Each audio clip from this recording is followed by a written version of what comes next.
And here we are, everybody, the final run of this marathon of SpeedCon 2021. Cadarev is going to run Tomb Raider 2013. Absolutely excited to see this run. I hope you are at least as excited as I am. Remember, we are raising funds for Save the Children. You can donate by clicking the donate button below the stream or type !donate. Please get the counter up. You only have this run left to donate. And with that, no further ado, let's take it away, Cadarev, and show us your run. I will, and if we don't meet the donation incentive, I will just keep on going and miss stuff, so it's fine. I'm the last run. Yeah. Anyway, so yeah, hello, I'm Cadarev, and I'm not alone actually. I have a very competent commentator with me, apart from Zed, of course, but that's Kayuman. Hello. Hello, everyone. Good evening, everyone. So you also have some experience in this game, I've been told. It's very good. Yeah. But we can talk about that very soon, actually, because this game, of course, starts with a cutscene. That's always the best. But yeah, this is a 100% run, so hopefully at the end we will see 100% completion there. And yes, we will play on normal, because we're not scrubs, we don't play on easy. No, actually on easy there is allegedly some aim assist, so that's not cool. So we play on normal, and hard is too difficult, so we have to play on normal. And yeah, timer will start once I've counted down and click normal. So that will be in 3, 2, 1, go. Woo! Thanks. So one thing you will notice is that the FMVs in this run are very quiet, so don't worry about it. Luckily we have subtitles, so good luck reading those. Anyways, so those cutscenes we were able to skip. This intro cutscene we are not able to skip, so enjoy nothing happening. And while we're doing that, we can talk about what game this is. So this is the first of the reboot trilogy, and obviously, as the name implies, it's the 2013 game. After this, we had 2 more in the main series so far. So first was this, then Rise of the Tomb Raider, and then Shadow of the Tomb Raider. Both games you're probably more familiar with than I am, Kayuman, but we're talking about this game right now. So what's your experience with this game?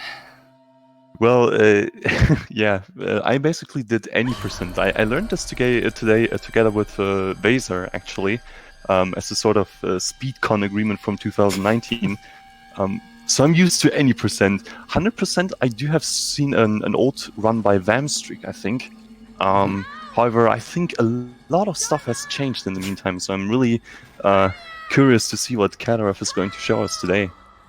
I'm curious to see if I can actually show all of it. But yeah, as you can see, Lara is in somewhat of a predicament. She has been captured, so we have to get down, as she just said. And of course, the most reasonable way to do that is to set yourself on fire, which is what we're trying to do right here. And then we will have a very smooth landing, nothing going wrong here. And once I'm done with removing whatever this is from Lara's body, I will immediately quit out and reload the game. Kayuman, do you want to explain why I want to do that? Oh yeah, basically you see this happening a couple of times. You reload the checkpoint in order to basically skip some of Lara's suffering. So it skips ahead, seeing Lara suffer. And also, I think you're setting up for a skip. Exactly. So this is the intro out of bounds. If you quit out right there and reload the checkpoint, but you already start mashing jump, with the correct timing, Lara will basically ignore the collision for a while and go straight out of bounds. The issue with this is I have to stay out of bounds and Lara's movement is restricted. So I cannot jump, I have to walk, and a lot of this collision is very, let's say, not intended to be walked on. Yeah, that's a problem. Please get up. This is not looking good. This might take a while. Yeah, sometimes she can save it. Okay, we kind of saved it, but this is not over yet. So basically, as soon as I drop out of bounds further or inbounds, this skip is over, and this is pretty much one of the most difficult skips. And the 2 most difficult jumps are coming up, and now the most difficult one. And I got it. Good. Now we're getting close to the end of the skip. That was risky. I want this to be over. Just one more jump, please. Good, I got it. Okay. So that Wow. was intra. This is always so scary in marathons. So basically what this did is, you may have seen at the very end there was a pretty large room to the right, which you're supposed to go into. And it's what you do in glitches, of course. But we're not doing glitches, as you can see. We're doing glitched. So what that allowed us to do is basically skip a 1-minute puzzle where you use your torch to light some stuff. And also, don't mind this is a smaller out of bounds that allows us to bypass a QTE that you now didn't see. It's way easier than the first out of bounds. But yeah, that first out of bounds is somewhat infamous because it's at the very start of the game, or the run. And if you grind for, let's say, a good time, and you incorporate it once, you obviously have to do it again because it's such a big time saver. And yeah, it may have looked easier than it was, probably, because a lot of things can go wrong, and then you just go back to the start, have to start over. And it can take a while until you're, like, somewhat comfortable with the route there. You saw I got stuck there once, and it was pretty close to failing.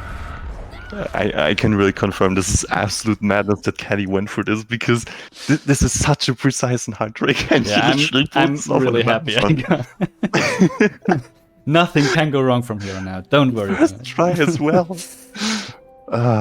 So yeah, that was the tutorial basically. Like, we were supposed to learn how to interact with stuff and whatnot, but we didn't. So basically now I have no clue what to do in this game. But now we can talk about the categories. So this is 100%, which might seem self-explanatory, but it really isn't, because we don't really get everything in the game. So the game has a percentage tracker for you, and that's what we're using. And what advances the percentage tracker is, of course, first of all, story progression. So we basically have to hit all story events, which already limits us in the amount of skips we can do. But then we need to collect all the collectibles, which include all GPS caches, all documents, and all relics. We have to complete all the challenges, which are basically some, like, calling them mini quests is already giving them too much credit. It's just, yeah, some small tasks you can do in each larger area. And we have to complete all tombs. Yes, you heard correctly. In Tomb Raider, this game, raiding tombs is completely optional. And this is the game with the infamous line where Lara, the Tomb Raider, says she hates tombs. So they created the perfect Tomb Raider game. Don't question it. So there we had another checkpoint reload, because there would be a longer part there where she just basically recovers from crossing that tree trunk you saw there. So we're basically just making our way to the first bigger area. There is nothing to collect so far. This is still somewhat considered to be a tutorial. Oh, where are we gonna have the first item that we have to collect? Yeah, so first we cross this very conveniently placed aircraft here. It's very good that it's here, otherwise we would not be able to continue. And then we will soon arrive at our first campfire, and that will be in the coastal forest. So coastal forest will be the first moderately large area, which already has basically all of the aforementioned collectibles. So it has GPS caches, it has documents, it has relics, it has already a challenge. So the first challenge we will have to complete is to shoot 10 totems. So those are like small objects that hang from trees usually, or other like branch-like objects, and we have to shoot them. You may have realized we don't have a weapon so far. That's of course an issue. So you can see there from that tree there was a totem hanging, so that's what we need to hit. And obviously that was one of those. But as I said, we don't have a weapon yet. Also, very conveniently, we will soon find one. So, but first, this is one of those campfires. So these are basically your, not really checkpoints, but this is where you can upgrade your gear, and you can learn some new skills. Of course, we have neither salvage to upgrade our gear, nor do we have skill points to upgrade our skills. So no reason to stay there. So luckily we find this guy who has a bow, and we really want that bow. So now we will get that bow, and then we have a weapon, and we can shoot stuff. And that's pretty good. Can you get the fast cycle here? Yeah, so this guy's on a cycle, so it basically doesn't matter if you like have a super optimal path to it, because you're always tied to this cycle. So as long as you get this one, you're all good. And now we have to shoot a deer, and my aim is not good, so let's see. Actually, I was lying. My aim is perfect. 2-shot. Okay. So there I shot the first totem, and now you can see at the bottom it says challenge unlocked. And it will soon say 1 out of 10. Yeah, exactly. So now we get to collect our first thing. So this blinking thing is a GPS cache. 1 out of 5. And then okay, didn't mean to do that. I will drop down here whenever Laura feels like it. Laura? Oh god, am I stuck? No, I'm not stuck. Okay. Yeah, this game is good. Don't worry about it. Anyway, so you may remember the totem I pointed out earlier. You're supposed to go back to the campfire and shoot it there, but we can actually snipe it from down here, which is saving us quite a bit of time because we don't have to backtrack. And it's actually kind of part of the story to go back to that campfire, so it would trigger a longer cutscene of Laura, you know, resting and blah blah and stuff, but we can ignore that now.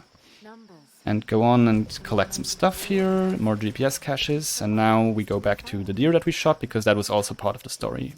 We have to do that to load the next part of the level. We could already skip ahead to the second part of this level, but it would...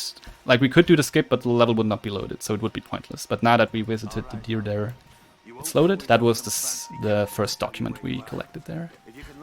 So we were supposed to go back to the campfire, but luckily we have a bow, which is basically a magic wand, and it allows us to clip through doors like that. Do you remember how that works, Kayumon? I can take over, don't worry about it. I can try if you like. Sure. So the way I remember it is that in order for this to work, you need a pretty high FPS count. And what you do is you basically back scramble into a door or jump into a door, and this makes Laura shake. So when this happens, she gains enough momentum that when you press the dash button and back, that you just clip through the door. So usually, I hope that was correct. That was correct, absolutely. And usually you have to turn the camera also as well, which you saw me do there. And what you also saw me do there when I picked up that relic is you may have seen the prompt there asking me if I want to quit the game, which obviously I absolutely want to do, which is why I did not do it. No, so the reason for that is if you press Alt F4 in this game, you first get a prompt. So it doesn't immediately close the game. You get that prompt. What also would happen whenever I pick up a document or a relic is that the game would automatically open the inventory for you to inspect whatever you collected. And then you would have to go out of the inventory. But by having that prompt up, it doesn't open the inventory, which saves like a second per relic or document, which obviously adds up quite a bit over the course of the run. So get used to that. What do you need to press to bring that prompt up? It's Alt and F4, so the command that would usually close the game. Right, I see. Here I clip on top of this bunker, but right now my body and the camera are disjointed, so I need to fuse them back together. Which I did by jumping off that ledge and re-jumping, like jumping back, basically. And now I'm somewhat out of bounds, because to the right there would be a trigger that would trigger an event where Laura is caught in a bear trap and she gets attacked by wolves, and we don't want that. Also here we have the antagonist and our friend that we need to save, but we can completely ignore them because their AI is stuck. So that was nice seeing them. We could have resolved the story there, but we have to collect everything, obviously, so we have to continue. But if you try to actually kill the antagonist there, it doesn't work. He's like invincible. So you sadly cannot pull a two worlds there, which is a very infamous speedrun, because in that game, the antagonist is also like right at the start, and you can actually attack him and kill him. And there it just triggers the credits. So sadly, that does not work here. That would be a pretty good any percent. So now I'm in the second part of Coastal Forest, and I'm also collecting salvage here. Only reason I do that is that at the next campfire, I can upgrade my climbing axe. Which is something I have to do for story. I don't really care about it too much, but I also have to collect everything else here. So there's another bit of salvage, then we have a totem over there, totem down here. And yeah, just a few more pickups, and then we come up to the end of the first bigger area. So there are a few bigger areas like this. There are also some areas that are really small. So usually the smaller areas I will do in one go, and the bigger ones I will do in 2 goes, because I really want some equipment from later on. Either because it's way faster to have it, because it allows me to take shortcuts, or because I need it for certain collectibles. This area is an exception. It's the earliest big area, and I can just get everything right now, so I don't need to come back later. And also these wolves can pin you down, which I try to avoid, but oh wow, he even moved the crate, interesting. But if they pin you down, you have to do a QTE, and that's not cool. It takes like 15 seconds, so good thing I avoided that. Also, ignore the missing textures there. It all makes sense. Like this guy looking at nothing, it all makes sense. It's just because we skipped the trigger. Here, I reload checkpoint because I'm still considered to be in a fight with the wolves, and by reloading checkpoint, I now am out of fight and I can sit down at the campfire, which, as I said, I need just to upgrade my climbing axe. Now, you're supposed to use the climbing axe on that door there, but we won't do that. We will leave the doctor right there where he is, and we will take a small creative detour. Because, as I said, our weapon is a magic wand, and it allows us to clip up certain collision, like that. Do you have any remembrance of how that works? I mean, it's basically the same as clipping, to be honest. Yeah, it's very similar. Exactly. Basically, it's the same procedure. You back scramble. This gives you a lot of momentum if you have high FPS, and it shoots Lara up, basically up on that that wall. Yeah. And yeah, it allows to basically go out of bounds like this. We'll do that in a few other spots. Also, Lara's been captured, as you can see, and they've taken away our weapon and they handcuffed us. So these guys are part of the antagonist, of course. So we're going up against a group called Trinity. We're currently, we stranded on a remote Japanese island. So this is actually a weep game. What? No. So basically, Lara's looking for some ancient, of course, like cult relic, whatever. And as it turns out, this island is cursed somewhat by an ancient Japanese goddess / empress, whatever. And yeah, now we can't get off this island, no matter how hard we try. And we need to solve that situation. And we got captured by this Russian-speaking guy. And yeah, we're doing a very good job at hiding from him, as you can see. Just look away from him so he doesn't see you. That's how hiding works. It's... Oops. Fun fact, if I may mention it, this guy is not actually speaking real Russian. It's or fake very, Russian. very poor Russian, yeah. They have a Russian dub for this game, but they didn't use the Russian dub for this guy. They actually re-recorded a bad Russian dub. Yeah. Smart. So yeah, we declined his help, as you can see, very politely. And now we will convince him to please let us go. That's all that's happening here. And I think we convinced him. It's all good now. So, yeah, luckily we have a weapon now, which means soon we will have our... we have some more possibilities for advancing. There is just one more story event here where you basically have a tutorial for the pistol, because obviously it's a bit different from the bow. You don't have to... you have to reload it other than the bow, because the bow you don't really have a magazine. But yeah, so basically what they try to do here is give Lara really bad aim, but if you shoot quickly enough, that doesn't really impact her yet. So you can headshot those two guys. And here we do another skip. Do you remember this one, Kaiman? Oh, I think this one you would have to explain, because I never went for this one. Yeah. So this is the burning house skip that I just did.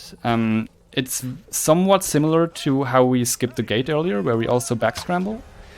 But the problem there is basically the game tries to pull you down, because it somehow notices that in that area you're definitely not supposed to be. So I had to basically permanently press backwards, because she got pulled back inbounds until you saw her snap out of it.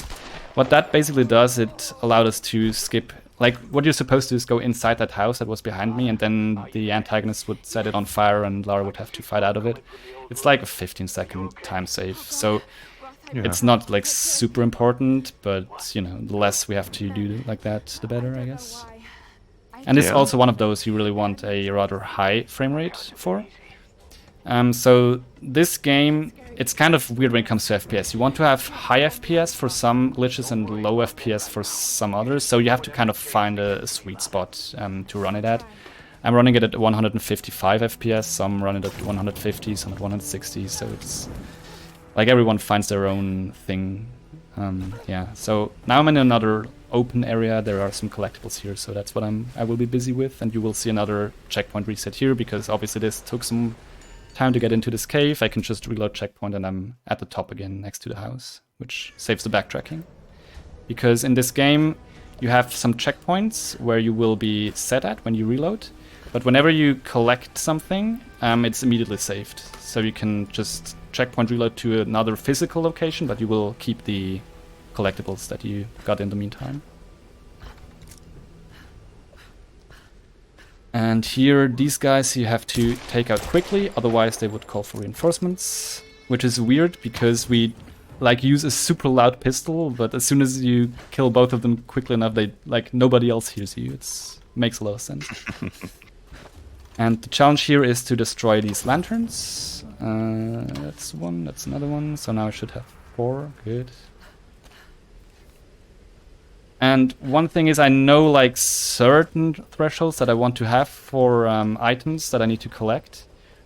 But I have no idea about all of them. I know of course where all the items are, but I don't know at which point I need to have how many. Luckily in this game there is somewhat of a possibility to check that. Especially at campfires, because there it just shows you basically how many items you have left in what area. So that's what I will mainly use later on to check. So it might be that I have to come back later on here, but hopefully not, because this is another one of those areas that I should be able to full clear. So this should be the last document, again with the Alt F4 to prevent the game from opening the inventory. And now we come up to a rather infamous spot, because for some reason this particular sequence where Lara climbs this shaft is super prone to crashing. So if it crashes in a few seconds, don't worry about it. Even in glitchless or in casual play, this crashes. And no crash. Blessed run. Amazing. I'm happy because that means I don't have to restart the game, which takes a while. But yeah, this happens to everyone. I'm actually 6 out of 8. Out of my last 8 attempts on stream, the last 6 crashed. So sometimes it doesn't crash for an entire stream, sometimes it only crashes. Aren't you allowed to pause the timer if you were doing an actual attempt? Yes, yeah, so you're allowed to pause the timer until you're back where it crashed, which is very good, because otherwise obviously it would be super stupid. It's a consistent crash, so definitely nice.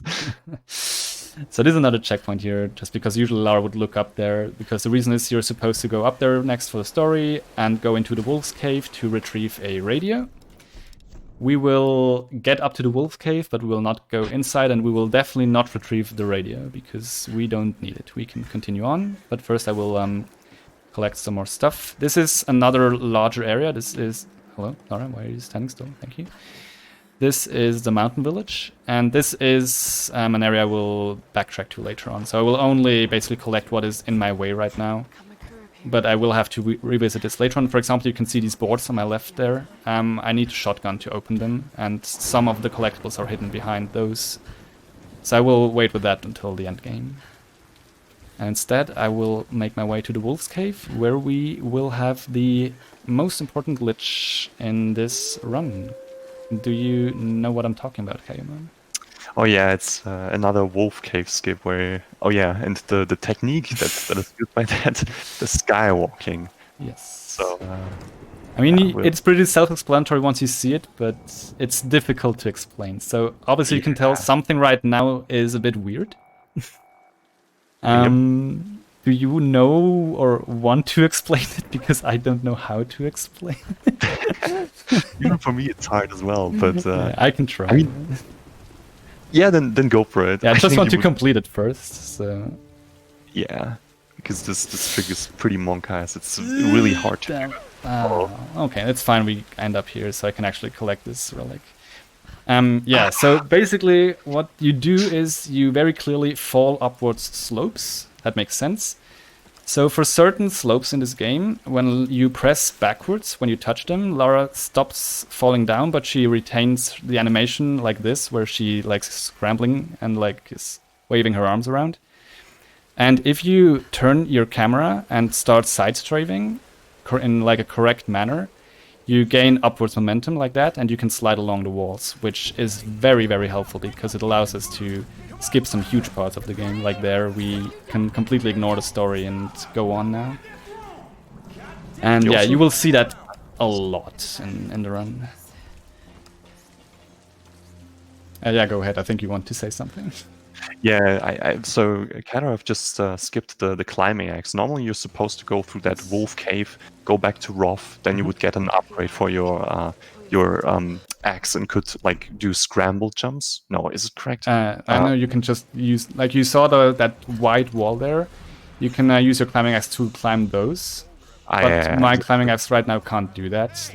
I will actually obtain the upgrade for free later on at some point, so I don't need to get it at all. Also, this is a stealth segment, as you can see. I'm very stealthy here. Very stealthy. Yes. It is a moderately high risk that I might die here, just because they body block me, but yeah, it's way faster to just try to run through it. Because taking all of these guys out is a hassle. But yeah, the risky part is coming up here.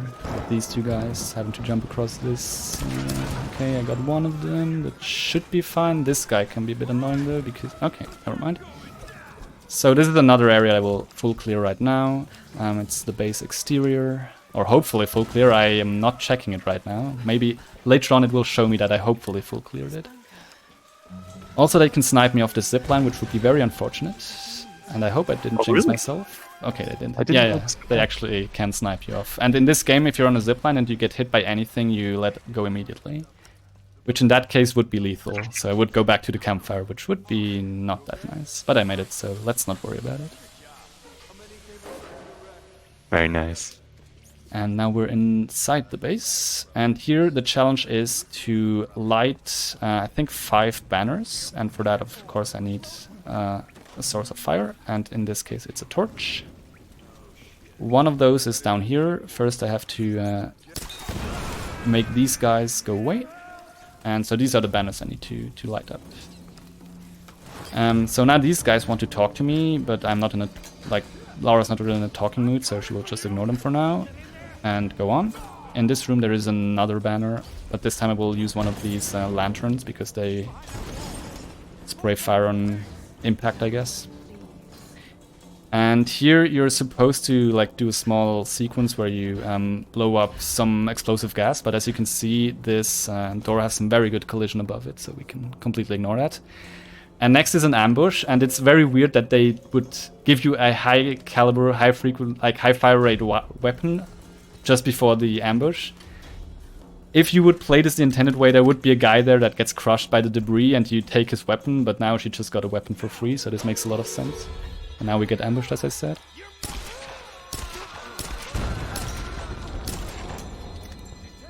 And there are more like reinforcements coming here. I don't need to kill all of them right now. You want to kill them later on because I actually need to backtrack for a bit. Since there is actually a banner in the previous room that I couldn't light up so far because I didn't have a fire source, but there is one right here. So this is actually a good point to... Oh, I forgot about this guy up there. So this, I'm running this without DLCs, which might sound weird because you might think DLCs include like some extra story missions or whatever, but it's actually quite the opposite. What Square Enix thought was a good idea to have as DLCs for this game is for you to have the ability to get certain skills from the start of the game instead of getting them through like leveling progression. And one of those skills is actually helpful for speedrunning, and it's called Climber's Agility, and it allows you to roll after a jump, which turns out to of course be the fastest way of movement, and it allows you to clip through some doors that we can't right now. So that's like why there is a very small difference in this area. But yes, basically, this game is pay to win if you want to grind it out super hard. And I don't support that, so I'm not using DLCs. But yeah, that was the last banner. And this is hopefully the last document for this area. And now I will do pipe skip, hopefully. It's a very finicky skip. Yeah, I'm surprised you're going for that, but that's really cool. Because this is another really precise trick. So basically, Cadarev is setting up to go out of bounds here. Normally, there would be like a sort of a sequence where you go through this hole on the left there, and you would have to cross some sort of pipes, which is pretty long. But Caddy just skipped all that by going out of bounds and jumping through it. Yep. And now I'm like at that campfire there. I already spent some points. Most of them were completely irrelevant. What I basically want to do is, first I want to get a skill called Dirty Tricks, which allows me to throw sands after I scramble. This will come in handy later. But I also need to spend a certain amount of skill points to get to these second tier skills. And the agility skill I mentioned earlier, if you want to get it through leveling progression, it's in the second tier. So I just need to spend like 7 skill points to unlock second tier. And then I can buy the agility skill, which, as I already said, is the fastest way of movement, and it will allow for some additional skips later on. And here I'm collecting some stuff, and then I will checkpoint reset to go back to the bottom once I pick up this document. Hopefully the guys, let's see, okay, I got the bad checkpoint reload, so now the guys will still spawn in, so they might snipe me off another zipline later on. Here I did this vault animation over a small wall, and that allows me to go out of bounds, as you might be able to see. So in any percent I would just climb the mountain up ahead, but since this is 100% I need to go back inbounds because I need to next clip through this door into this base because there are some more collectibles there. And again, this is the same we did with the bow earlier, where we dash backwards and turn the camera to go through the door, and now I just hopefully collect everything else. But as I said earlier, the enemies spawned in again, so especially the archers I kind of don't want to have alive because they might snipe me off the zipline I will soon use. Which in this case wouldn't kill me, I don't think at least, but I would have to clip back inside here because I want to go to the next level obviously afterwards, and that's at the very top here. So that I want to avoid. And now this is the zip line, so I need to once Lara grabs it, there we go. Someone already yelled he got a shot, so I hope he will not have a shot at me. Now I need to go back once Lara grabs it. So obviously this is the riskier way because she's way slower going up the zip line. Okay. Okay, got it. So now this is this area, and we can go to the radio tower, which is by far the most skill-intensive and exciting part of the run. Oh, there's the reason why this used to be called the whole W simulator. Yes. So here's a good question for chat. Is this a cutscene or is this gameplay? And the answer is this is actually gameplay because I have to hold down the W button because otherwise she would just do nothing. Yeah.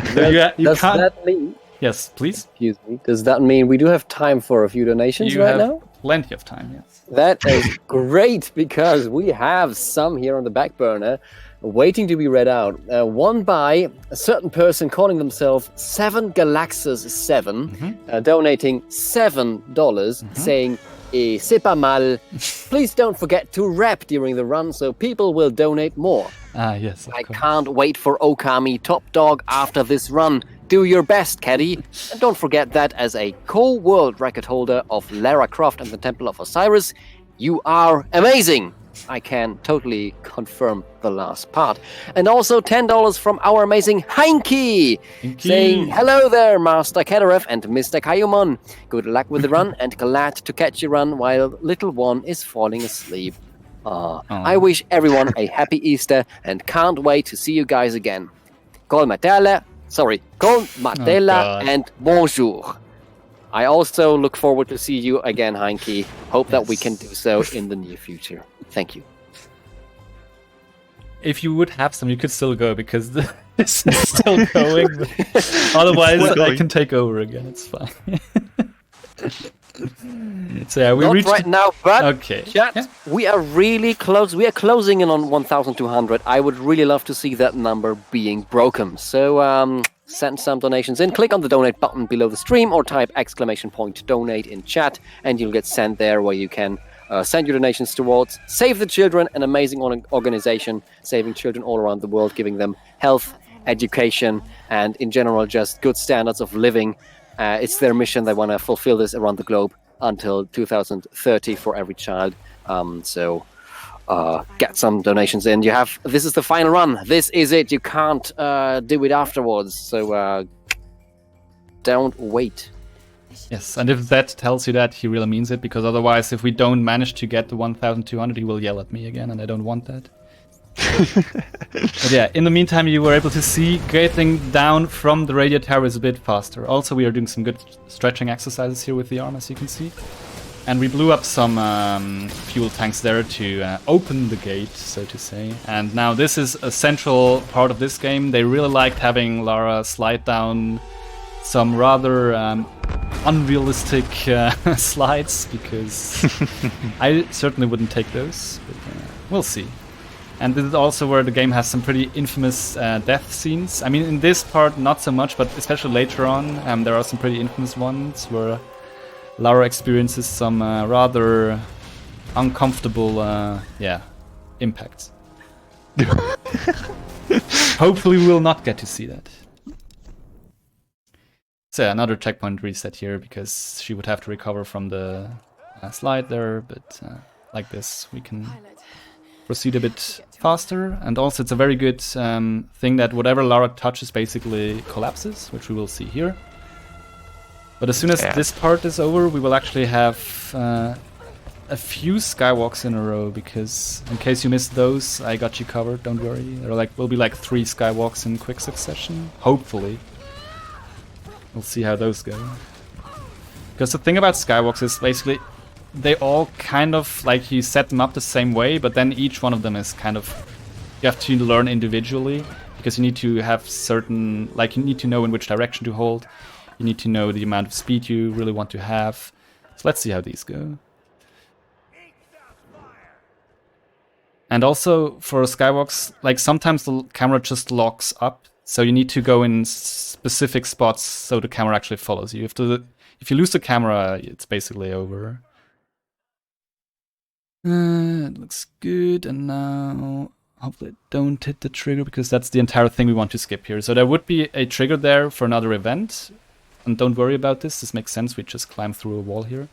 Basically, Lara would be trapped again, and she would like get hung up like upside down, and she would have to shoot a lot of enemies and blah blah blah. But by skywalking around the entire trigger there, you could also see the level didn't load incorrectly, but we can still proceed.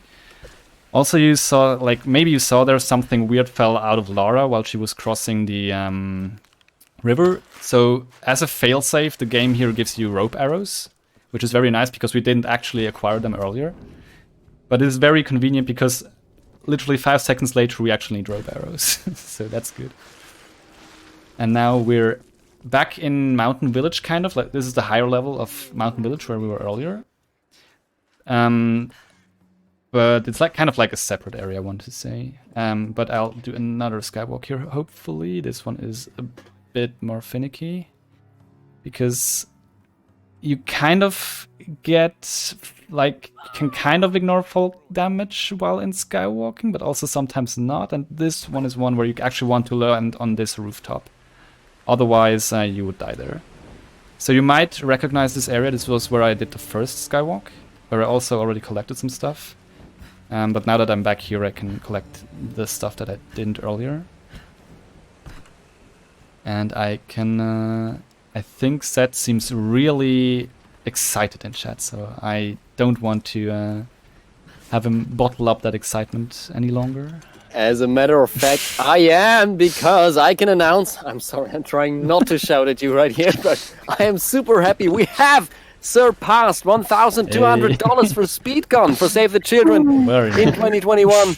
Awesome. We're currently sitting at $1,222. Thank you so much. Roby XD donated $10 saying, Caddy, who put you in goal? Cadarev V Blush.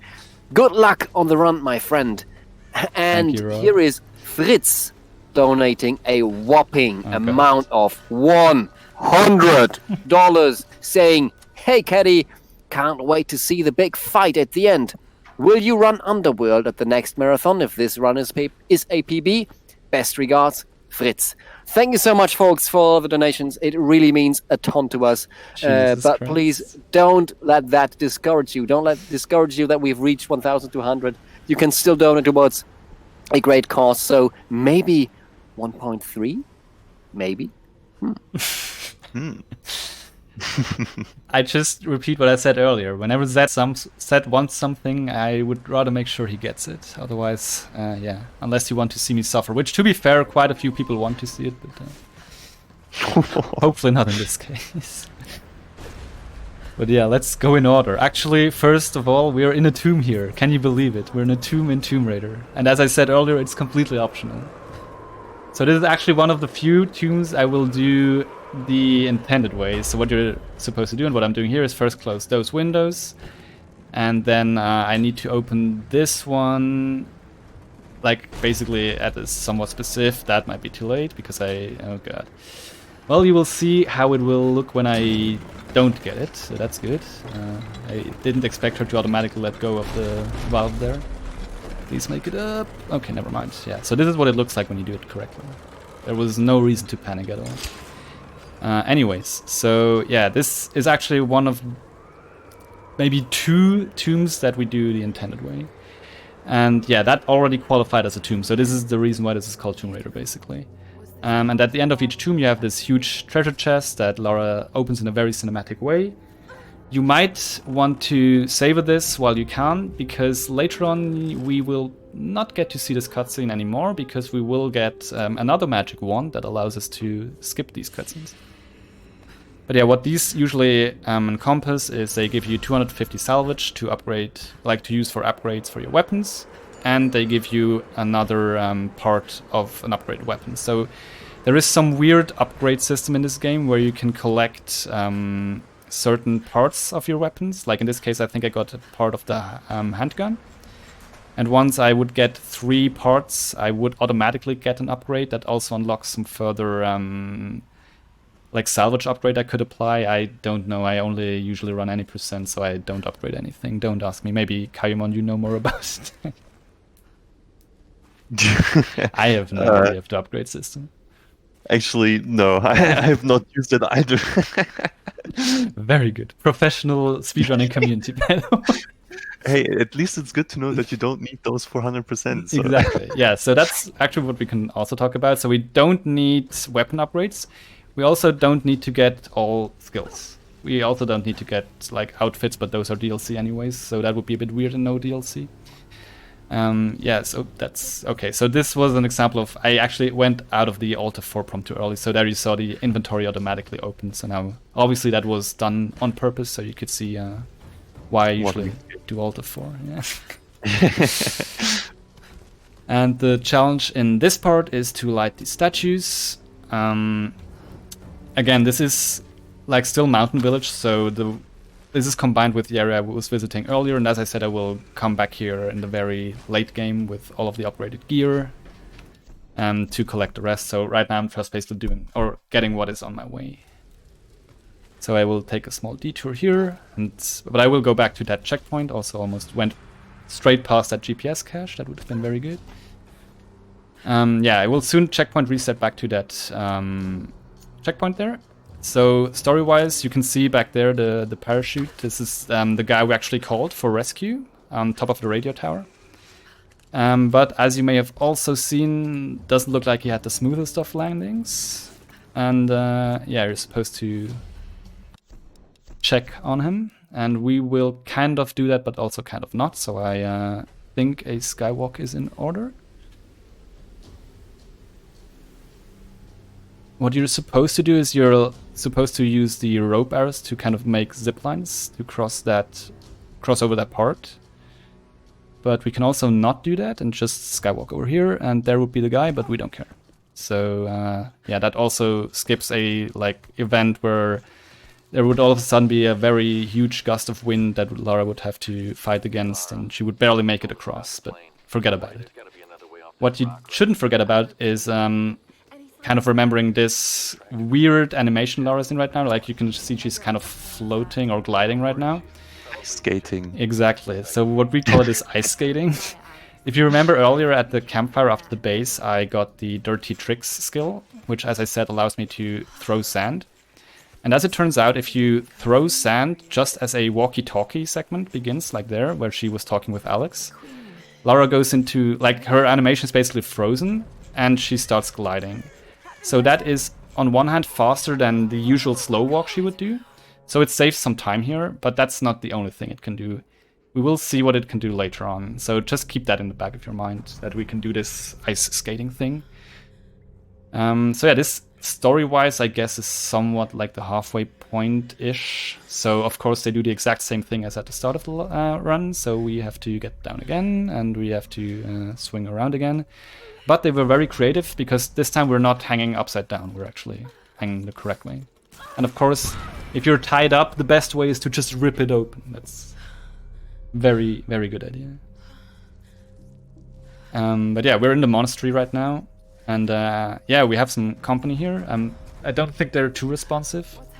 So yeah, it doesn't look like the best place to stay. Might want to make my way out of here.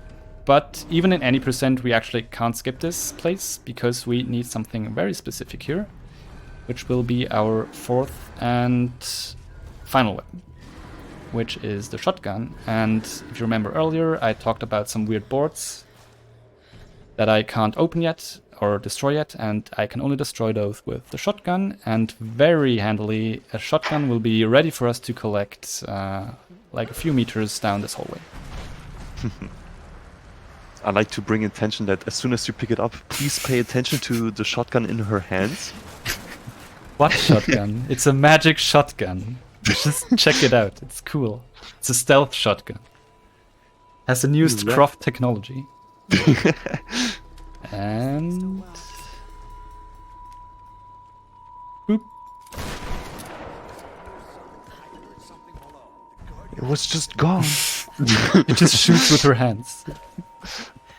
Yeah, that's like the tutorial to destroy those boards. This is, by the way, yeah, I'll just let this play out until the famous line is said, because it's very integral to the plot. Thank you, Lara. I hate tombs as well.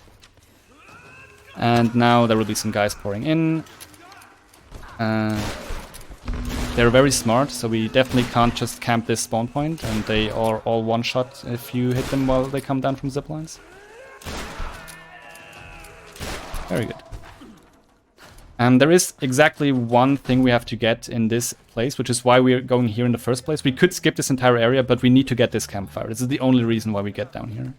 Ah, I was more to ask. So we were supposed to go on like back there at the campfire, but we can actually not do that and take a more creative approach to it. So I just enabled VSync to lower my frame rate, because if you want to clip, it's usually a better idea to have low frame rate. And what I want to do is clip behind this statue. And again, this is like the burning house skip. The game tries to pull me back in bounds. So I kind of have to permanently fight against it until I break free. So now I'm behind the statue, and as it seems, there is not too much back here that's holding me back, so that's good. And now I basically skipped everything except for the final puzzle. You can actually fall out of bounds there, so I really want to make sure not to go too far. Okay, once Lara can break free. Okay. And this we still have to do, because the level exit trigger here is basically part of this puzzle, so we need to do this puzzle even in any percent. There is no way around this so far. And this is basically just open the wind and pull on the pendulum here so it destroys these beams. And yeah, it's not the most elaborate puzzle, except that I almost messed it up because I almost forgot to close this window, so just ignore whatever I said. It's a very, very complex puzzle. Oh, funnily enough, this puzzle can eventually crash the game as well. Yes, you can actually also soft block this, as I had to find out. Actually, like, later on you're supposed to hit the bell, but only after this fight. But if you hit the bell by accident before, which is usually not possible, but sometimes the pendulum just goes that way because of the wind. Like, you will get the cutscene of the door or the floor opening up, which is the end of the level. Wow, he got launched. Wow. Yeah, so that will open up, but you can't proceed. There's still some collision there, so you can actually soft lock yourself there. Anyways, I will like take out VSync again, so I'm back on my glorious 155 FPS, and now I can do the second part of the puzzle and then go on. Also, at this point, I want to issue a audio warning. For some reason, once I am done with this puzzle, the audio balance is completely screwed up. So if you really want to have your ears blown out... Wait, why did she let go? No. If you really want to have your ears blown out, then yeah, crank up the volume. Otherwise, please lower it, because it might get a bit loud for like 20 seconds or so. So once I skip this next cutscene. Don't ask me why, I don't know.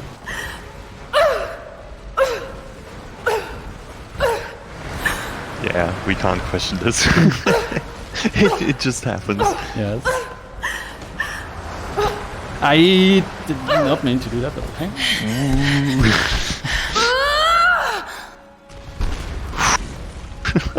I hope everyone who was still on loudspeakers doesn't have like their significant other or a mother next to them that is like just heard those noises. So I warned you. So yeah, this now audio balance is back to normal, hopefully. So yeah, now we're done with the monastery, and yeah. Another famous sliding down scene. Yeah, we're about to come up to that, but first, because this is 100%, we need to collect some stuff. Not too much, because as it turns out, this is yet another part of Mountain Village, so we're like always coming to Mountain Village, going out again, then going back in, so this is another part. But yeah, there's not too much to collect here. But of course, still I have to get everything. No worries, Eraser, I got you. Say bonsoir to your girlfriend from me. So there are 3 guys down there that are planning on ambushing us, but joke's on them, I will ambush them first. And now by killing them I got a checkpoint down there, so I can just collect whatever is left up here and then checkpoint reload, and I will spawn down there at the next part, because that's where I actually have to go, which is very handy. So I can just reload checkpoint, and now I'm right next to where I need to put the zipline.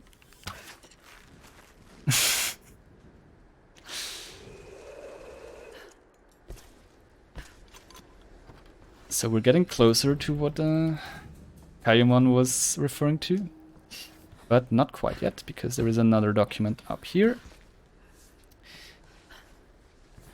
And again, I can checkpoint reload, because then I don't have to climb down, because as you may have seen there, the checkpoint is right here. Also, I just collect this shotgun ammo, because as you may see, shotgun is a very good choice for combat. If you're close up, it one-shots most enemies, unless they're armored, which they are not right now. Later on they will be, then it will take 2 shots. Like if you make full contact, of course. If you only hit like 1 pellet, then it might take more. That is true. Shotgun is definitely super useful to always have, or shotgun ammo, better said. Yes, like it's basically a staple of Tomb Raider series that shotgun is very useful in like the vast majority of the games. True. But look at Underworld. Exactly. What you also should look at is this very fun slide here, and here I'm trying my very best to not die, because this one is really excruciatingly painful, but you never know. Especially on high FPS, this game has a tendency to just launch Lara into things you don't want her to get launched to. And also, like, the screen shakes you can see, they're not done by me. It's just the game trying to be like, you know, show you how desperate the situation is. But yeah, this is the part where if you would crash into any one of those objects, Lara would get yeah, impaled by some pipe through her throat, so good thing I didn't do that. And now we're coming to the PUBG part of the run, because we're parachuting, so I need to know where we're dropping, boys. And also, these trees are rather lethal, at least some of them. So I'm trying to take a detour around those that I know of. And again, like, this game doesn't help here with all of the screen shaking, but okay. I have actually had PBs with a death in this one, which is even, like, it is always the most embarrassing thing, because it's a 40-second time loss for no reason. I didn't know you can die here in this part. I can absolutely confirm that you can die here. But yeah, this brings us to Shantytown. And Shantytown is not very fun normally, both in any percent and 100%. Because it has a lot of, more so in any percent actually, it has a lot of skips in a very short succession that are rather finicky or precise. It still has a lot of skips that are finicky and precise in 100%, but are a bit more spaced out, because of course in between we have to to collect stuff. But the first one I will do here is another up clip, which is very similar to what I did in Coastal Forest, except that this one is more precise. So this might take a few tries. It is normal. Is what I'm just saying because I'm not getting it. Okay, there we go. In the meantime, Lara's actually injured here again, so her movement is once again limited. Exactly. So I can't scramble right now. Yeah. And you see the camera is like gray to show that she's working. Suffering. Yeah. And so by clipping up there, we bypassed the entire part where we were supposed to go to that helicopter and whatnot, but ignore that. Also, again, as a failsafe somewhat, if you reload after this cutscene, you get fire arrows. Oh, not after this one. Sorry? After the gate, I think it is. No. But no. I always reload checkpoint here. Yeah, but... Okay, I mean, I also have to reload checkpoint here, because I have to go back, and now I need the gate to be opened. But in any percent, you actually don't reload checkpoint there. Whatever, it doesn't matter. Anyways, we have fire arrows now. I see, okay. And the good thing about fire arrows is we actually need them right here, because the challenge in Shantytown is to tear down these effigies, and you first need to shoot them with fire arrows to access these like rope parts that you then can pull down with your rope arrows, because that's how rope arrows work. So yeah, now we collect a bunch of stuff. And this will go on for a while. Actually, this will go on for a while, but what will also happen is I'm very close to having enough skill points now to get the agility skill that I was talking about earlier. So at the next campfire, I will actually get that. And as it turns out, the next campfire is in the next tomb, and this will be also in Shantytown. So the next tomb will be Well of Tears. And after I'm done with that, I get enough XP to have 8 skill points in total. So 4 I already spent earlier on. 7, as I said, I need to access tier 2 skills, and then the 8th one I will use to get Climber's Agility. What I will also do, and this is optional, but I will do it, or I'm always doing it, is upgrade my shotgun to have a higher rate of fire, just because it is like very useful. We use shotgun a lot, and especially later on, as I said, most enemies will take 2 shotgun shots, then it's very, very useful.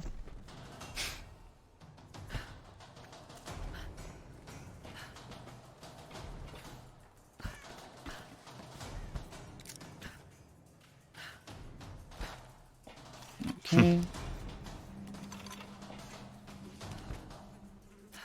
It's actually quite relaxing, you know, a part where you just go around and collect some stuff and not action scenes are taking place. Like it's super barren here, like nobody's here. There are some enemy spawns, but I think we're actually maneuvering around them, luckily. Yeah. But actually, like, this calm doesn't last for too long, because after the tomb, we will actually have, well, not quite there yet, but soon we'll have to do quite a few skips that can go very, very wrong. So we'll see about that. So here there is an ambush that I hopefully can avoid. Good. So if you hit a specific tile on the ground there, you get again caught and have to free yourself, which would also spawn in some enemies, but I avoided that. And now it's time for the second tomb. And as I said, then I will upgrade my skills, or well, learn some new skills. Again, like most of them are completely useless to me. I just need enough skill points to, or need to spend enough skill points to then spend the skill point on the agility skill. Are actually any other of the abilities useful, or skills useful for you? Yeah, so obviously the dirty tricks I was talking about, because it allows us to do ice skating. In the same part, I also obtained a skill that lets me take less damage, or more damage. Just am more tough, basically, so she can take a few more shots. Other than that, for this speedrun, nothing is really useful out of this stuff. I think we get one that I get more salvage from enemy kills and stuff like that, but it doesn't matter because, don't really need the salvage at all. Alright. So I'm just taking what is, on the... I jumped early. That's done, but okay. 2 overzealous there. So, let's try that again, this time without jumping too early.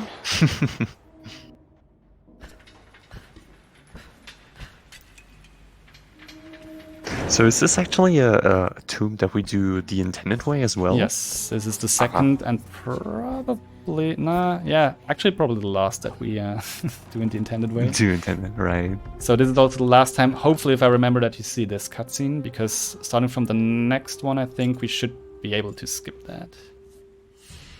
Oh no, no Yes. Legend of Zelda chest opening animation anymore.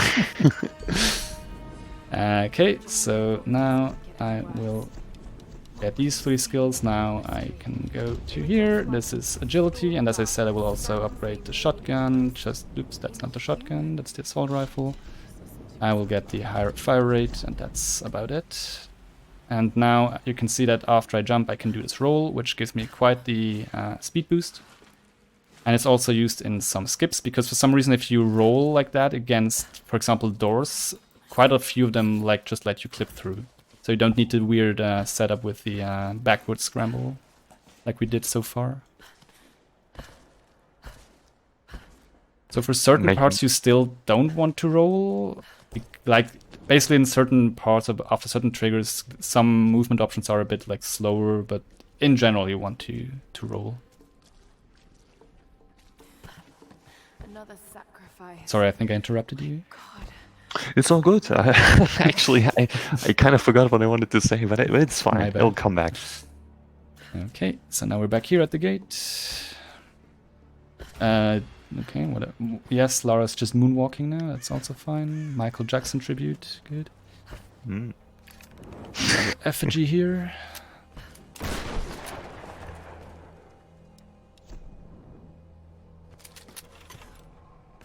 And now we're coming up to another rather big skip, because what you're supposed to do next is first encounter Roth, which is one of our crew members that's stranded here with us, and have to climb that tower on the left you can barely see there.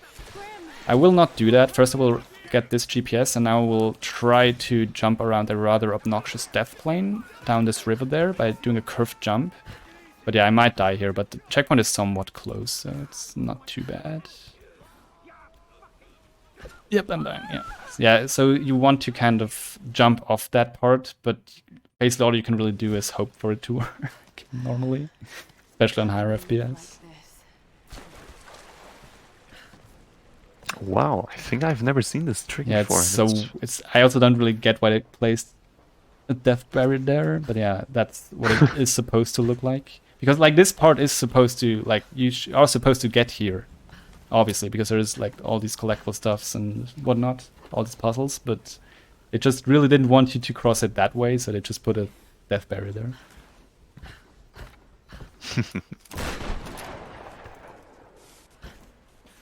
We are over an hour into the run. Is now a good time for a little announcement? Absolutely. I'm just collecting some more stuff for now. That is great. Because we have received another anonymous $10 donation without a comment. Thank you very much. And that puts us at $1,232 in total for this event. Now, here's something. If you want to be a funny person, you can donate $2 and we will be at 1, 2, 3, 4. So, who wants to be the one who does it? Now is your chance.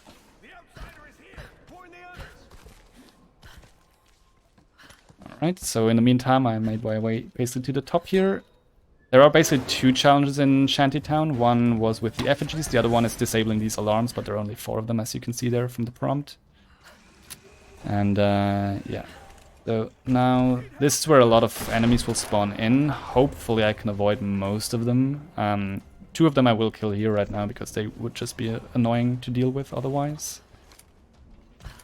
But yeah, basically the goal is to get to those... Where is he? There he is. Oh, he's hiding there. Please stand up. I can't hit you there, dude. Oh my god, he's not standing up. Please stand up. Oh my god, he's still not standing. I just have to do body shots then. There we go. Very cool. So this guy is armored, so that's why it takes 2 shotgun shots. And here we can skip this part, just by jumping over that part. So the goal is to get to the other side there and catch one of those, well, not really gondola carts, I don't really know what to... Yeah, one of those things up there to cross over. but first we need to collect some more GPS caches and documents and relics. And then we get to the next skip, because then we will actually again meet, or well, for us it's the first time, meet Roth, who got captured, and we need to free him. And if you played this game casually, then you might remember that in casual play that doesn't like work out too well for Roth. But don't worry, he is fine and dandy in this run. It's all good. We will make sure of it. So one of those cards I need to catch, but there's another alarm up here and another GPS. So I have time to collect those before I jump onto it. And there's also another effigy at the other side, which should be the last one.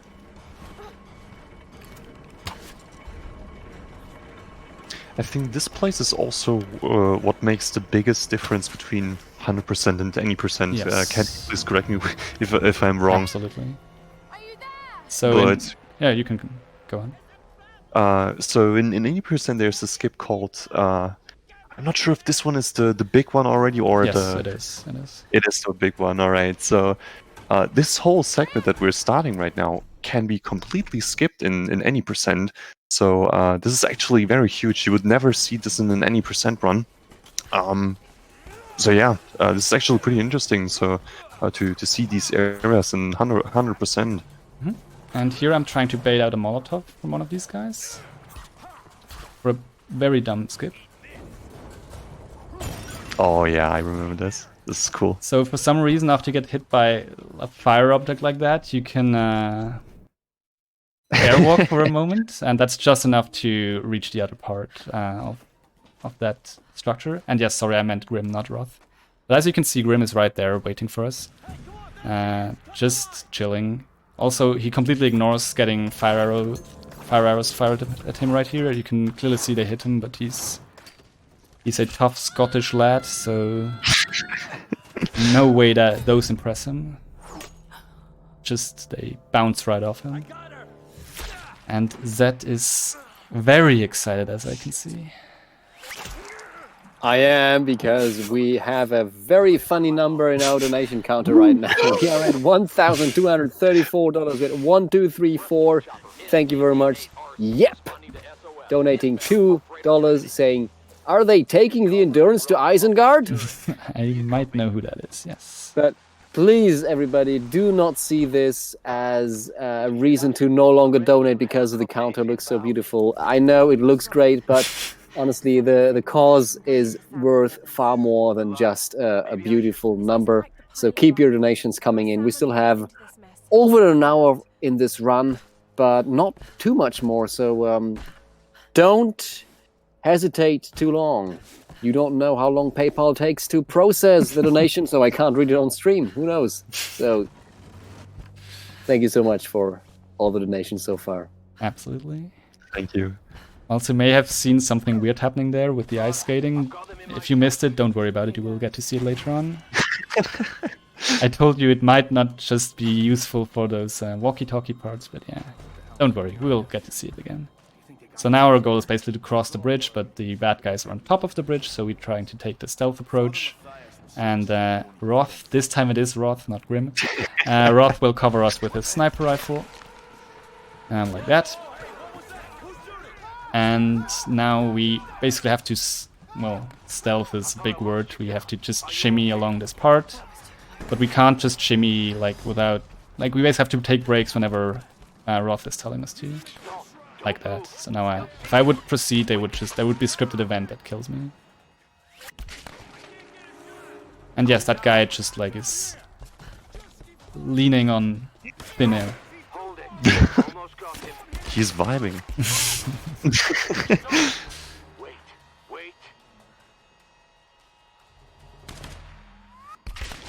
Okay, that's the last one.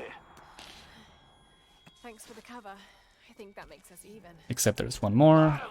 Also, this is a very good shot to take. This is a very smart idea. Definitely always take this sniper shot. Like, no reason that you would hit Lara instead. If you just sneeze or something. Absolutely risk-free. Very good idea. Oh, not at all. He timed it, you know? Yeah, he knew that she would like elbow him. Yeah. But yeah, you're then always getting caught here, so now we need to make our way across. Also, sometimes Lara clips through this bridge, so I hope that doesn't happen. That looks good. Yeah, if you play this game at high FPS, don't be surprised if things start to break. I stopped being surprised at this a long time ago. And as Kaiman said earlier, in any percent, we do a very big skip there. And it doesn't just skip like the majority of Shantytown, it actually skips 2 entire levels that I will go in now. So this next level is Geothermal Caverns, which it would completely skip. And also the Solari Fortress afterwards. And actually the Summit first, so it's three levels that it would completely skip. So, wait, yeah. what was that swim? Oh, yeah. High FPS, don't worry about it. That's how she swims. It's sad because it like doesn't really help because she just waits at the end anyways for the like body to catch up, so it doesn't really save any time. But yeah, all good. So yeah, now she's taking a wine bath or something. This is definitely wine. Don't worry about it. And yeah, now we're in Geothermal Caverns. We got caught again, as you saw there previously in the cutscene. So now we only have our bow, which is annoying, because we also have some guys to fight, and obviously bow is not the highest fire rate. But it has fire arrows, which we can use to blow up this explosive gas, and which we actually need to do to proceed. Here you would be forced into a slow walk, but by scrambling and doing the melee attack you can actually get a fast animation, so that's why I'm doing that. Looks a bit weird, but usually she would just slowly walk to this part, so that way we can speed it up a bit. And now in Geothermal Caverns, yeah, as I said, the main gimmick is that we need to blow up these explosive gas sources. And the challenge in this level is to burn these weird hanging sacks that you will see soon. And for that I obviously also need to fire arrows, so these are like 6, I think. The game will soon tell me. Yes, 6, okay. And this is another one I can do just in one go. It's not the biggest area, so that's good. Oops, did not mean to fire that. So yeah, here we'll see a clip with the roll that I was mentioning earlier. So somehow this rolling animation sometimes just lets you clip through doors like that. And here's another stealth part. So if everything goes well, you have like a tiny window here where you can take out these 3 guys without them spotting you and alarming other guys. Okay, good. So now there's just 1 guy left up here. Otherwise, would actually armored enemies would spawn in, and those take a long time to, or well, not a long time, but they are very annoying to kill with bow only, because obviously, like, you can't one-shot them, and then you need to also charge up your bow for it to do any significant damage. But those guys were all not armored.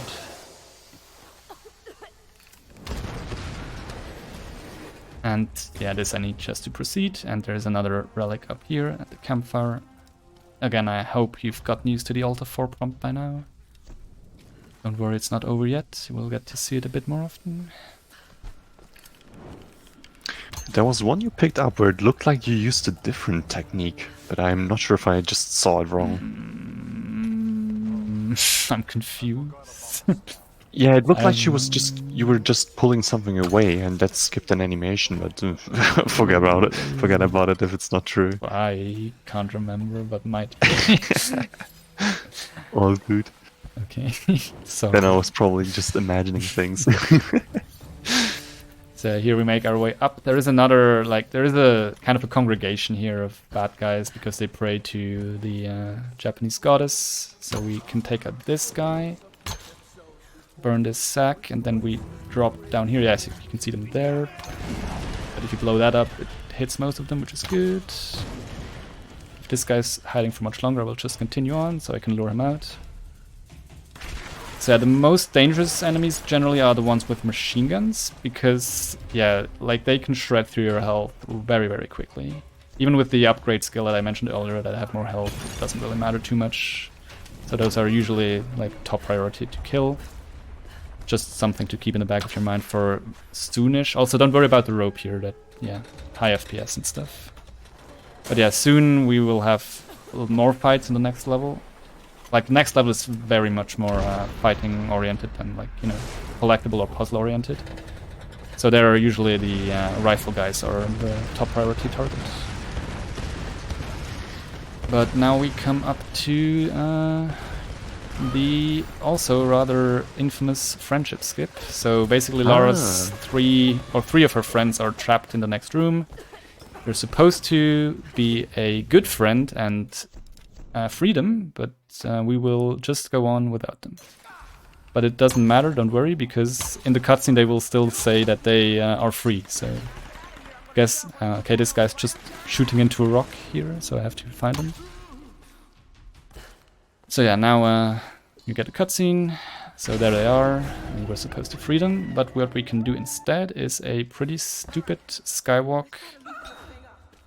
First we use a melee attack to get up here, and then we hopefully can get this skywalk to work, to clip to the top here. And as soon as you grab the sledge, it triggers the ending cutscene of this level. So that's where you're supposed to end, like, that's the final part of this level. And yeah, in the walkie-talkie right now, they're just saying, yeah, we're free, but Lara still, like, went into the fortress. So yeah, I guess all's well that ends well. I don't know. Somehow they freed themselves. So now we're in the main enemy base, basically. And yeah, things are not going that well for everyone, as you can see. And yeah, this is the second level that I mentioned earlier that we would completely skip with that big skip in Shantytown, which is why I'm not super familiar with it, because like I mainly run any percent for this. But yeah, so not super familiar with this, but luckily nothing really to collect, which is good, so I only need to focus on not dying, which is difficult enough.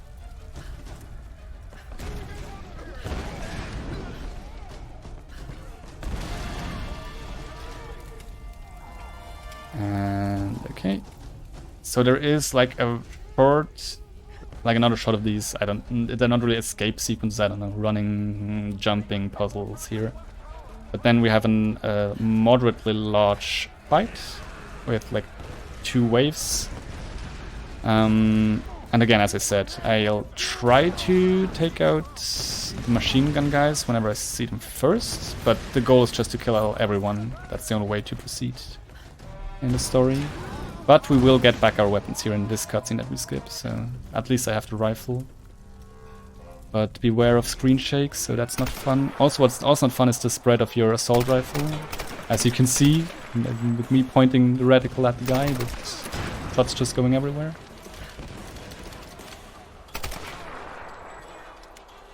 That's okay. Hello. Don't do that.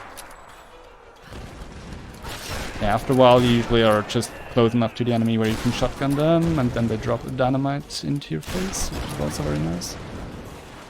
Is that the last one already? I'm not sure. Because after... Okay, it was the last one. So yeah, now the second wave is just these 2 guys. It's one guy with a melee weapon and another one with a shotgun, but they're armored, so they take 2 shots each at least.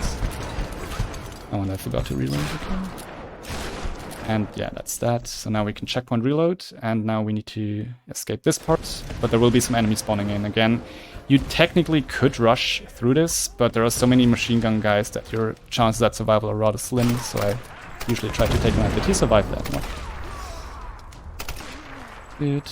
And there's one more down here that I want to take care of first.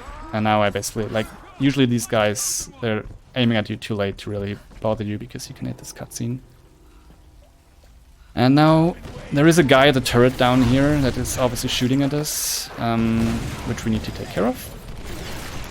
And of course the best way to do that is just go straight at him and kicking him, because kicking a turret is very effective, as you can see. But what that does is it gives us the grenade launcher, which is very good, because it is very effective at that kind of stuff. And remember the roll thing? Yeah, it works on this door as well, and as you can tell, it also skips the AI trigger there. Doesn't skip this one though. So I need to get rid of these guys. Oh my god, the grenade bounced completely the wrong way. So these guys are also armored, and they're kind of camping up there, so you really want to get rid of those guys before you climb up here. Since they have machine guns, they would have plenty of time to just take aim at you and completely fill you up with bullets, and you definitely don't want that.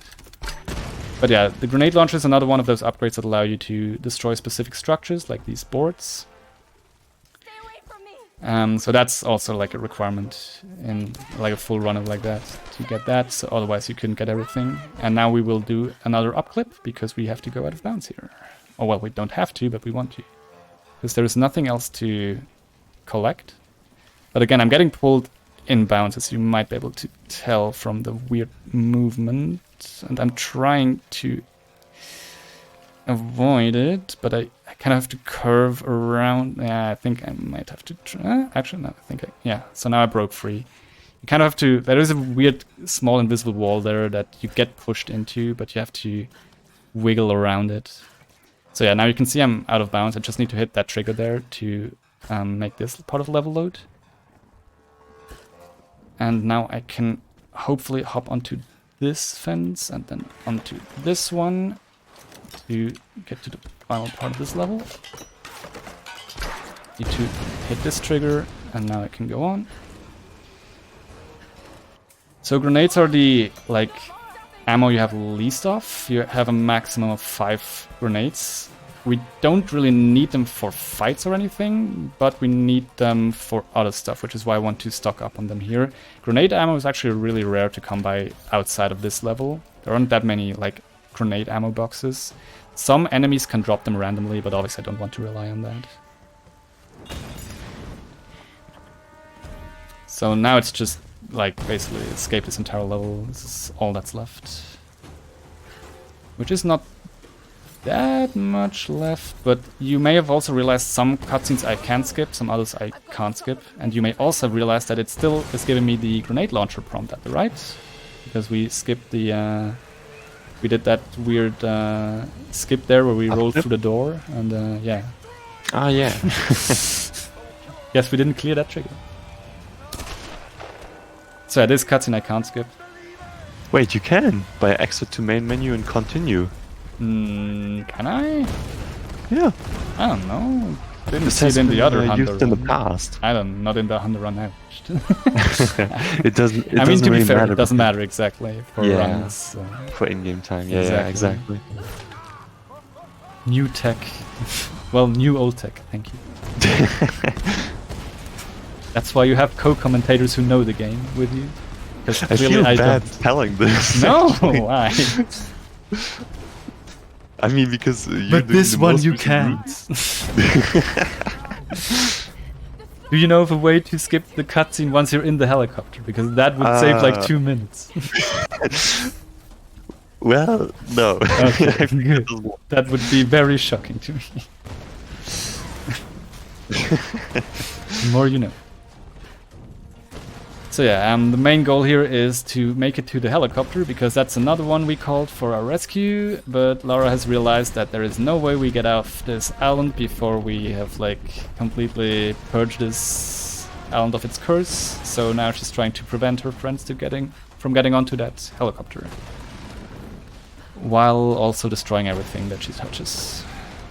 As always. The general rule. Yeah. Everything Lara touches blows up, basically. Also, the game is still giving me the grenade launcher tutorial. Yeah, in case you forgot, I guess that's useful.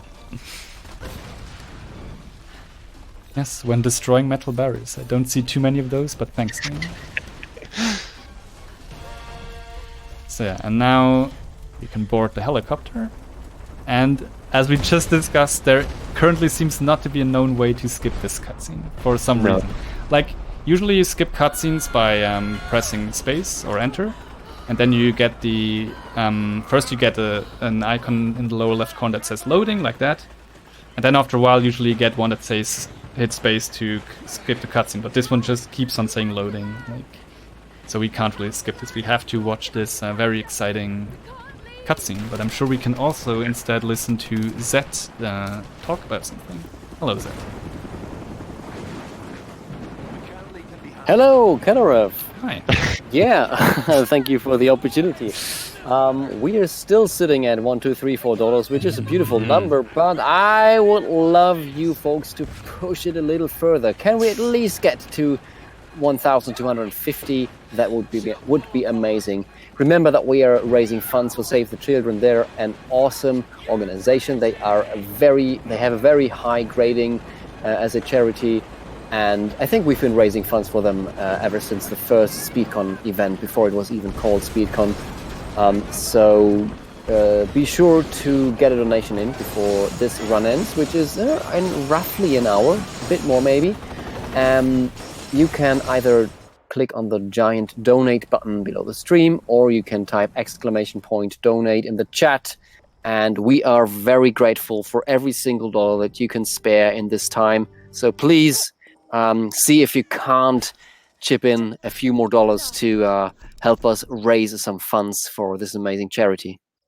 Absolutely.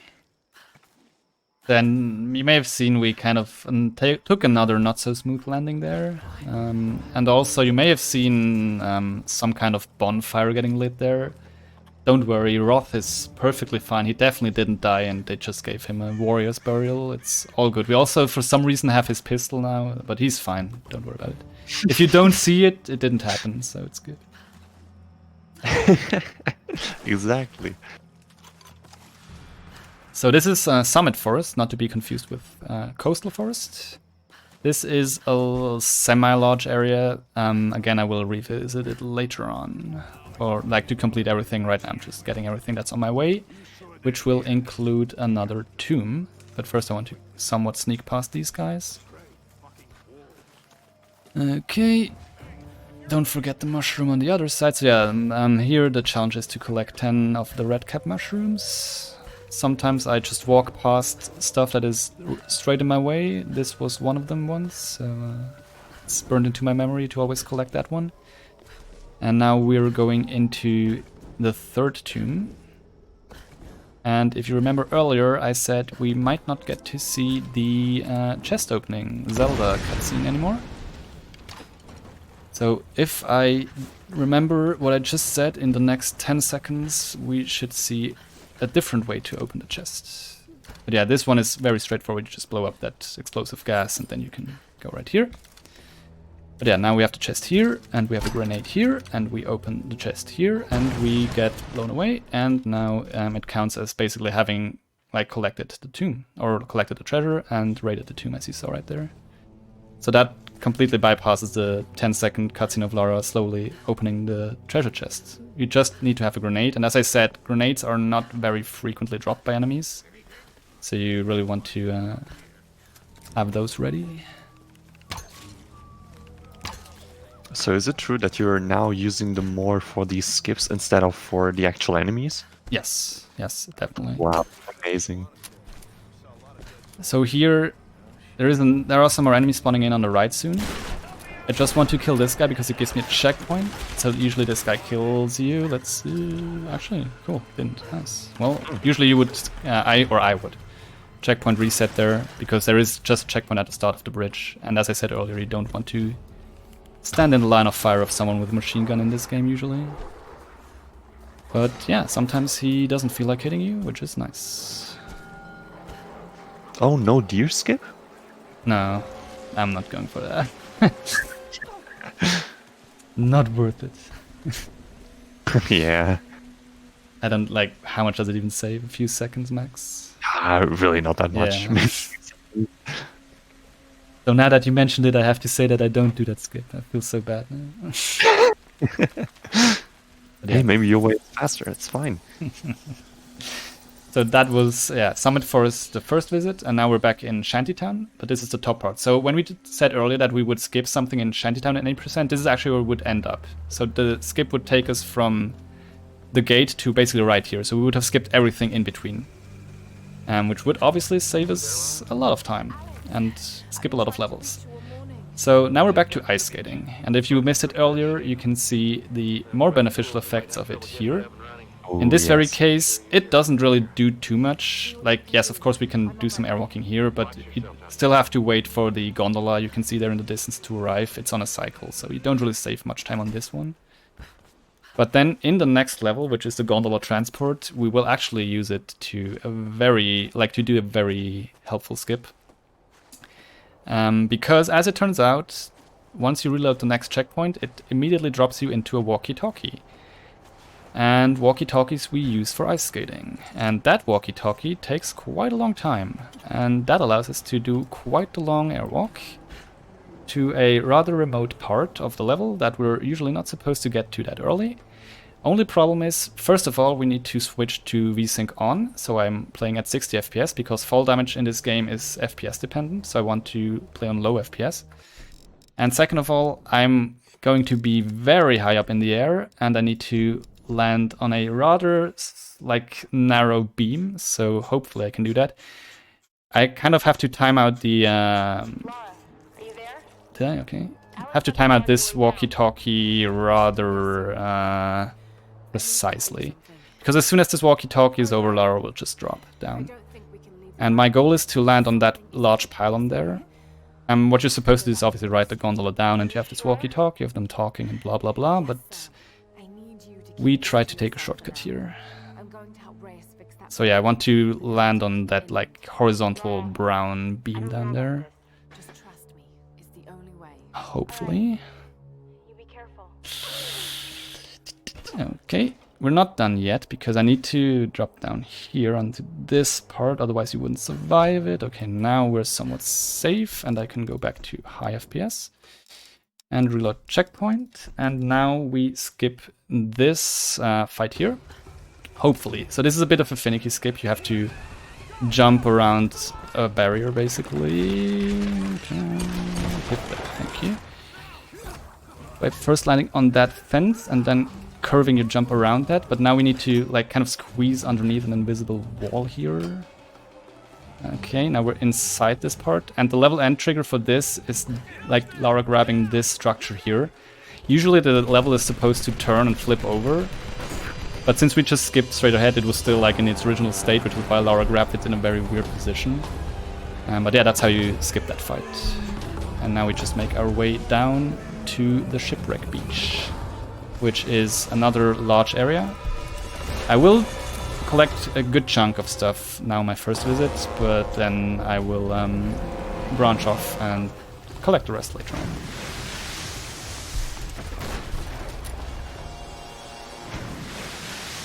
I think this upcoming area is what most people remember from the casual play, because it's like a really big one, and yeah, at least I have the impression. Yeah, and you basically, it's a very big hub area. You get here multiple times in like mid to late game. So you usually always like branch off from here, and then you come back to Shipwreck Beach, where it's basically your base of operation. Your friends are also down there. We will not visit them right now. So there are a few collectibles here that I will get first, but then we will actually not go down to the beach. We'll first take a detour. Because as it turns out, there's another skywalk we can do here to get one of the campfires early on. So we can unlock it for fast travel, which is then very useful later on. But first I need to maneuver this boy here into position to get this wall jump here.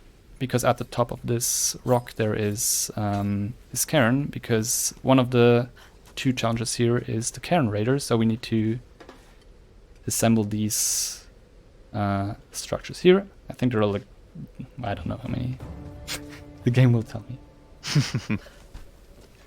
Okay, and then we have the skywalk here. So the idea here is that we're so far out of bounds that Lara soon will turn invisible.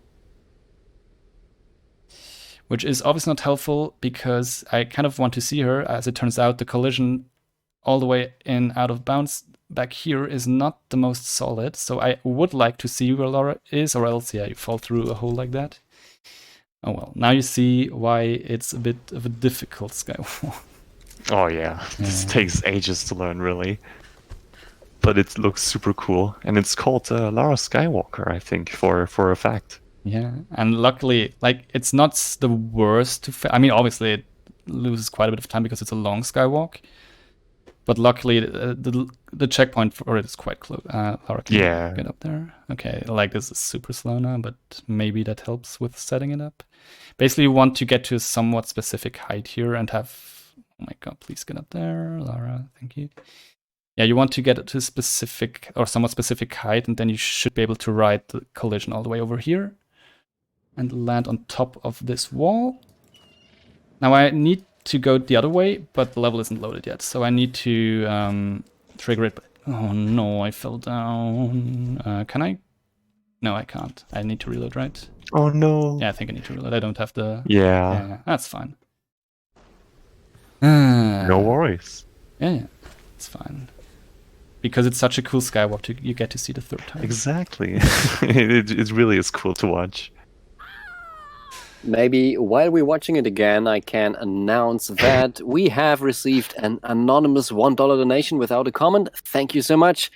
And you know, folks, now the ice is broken. Now our wonderful 1234 number is gone, and you can safely donate as much as you want. So please keep the donations coming. And even if it's just a $1 donation train, that helps so much. And we would love to have this. And I would love to read out more donations, because I hope that you like hearing my voice.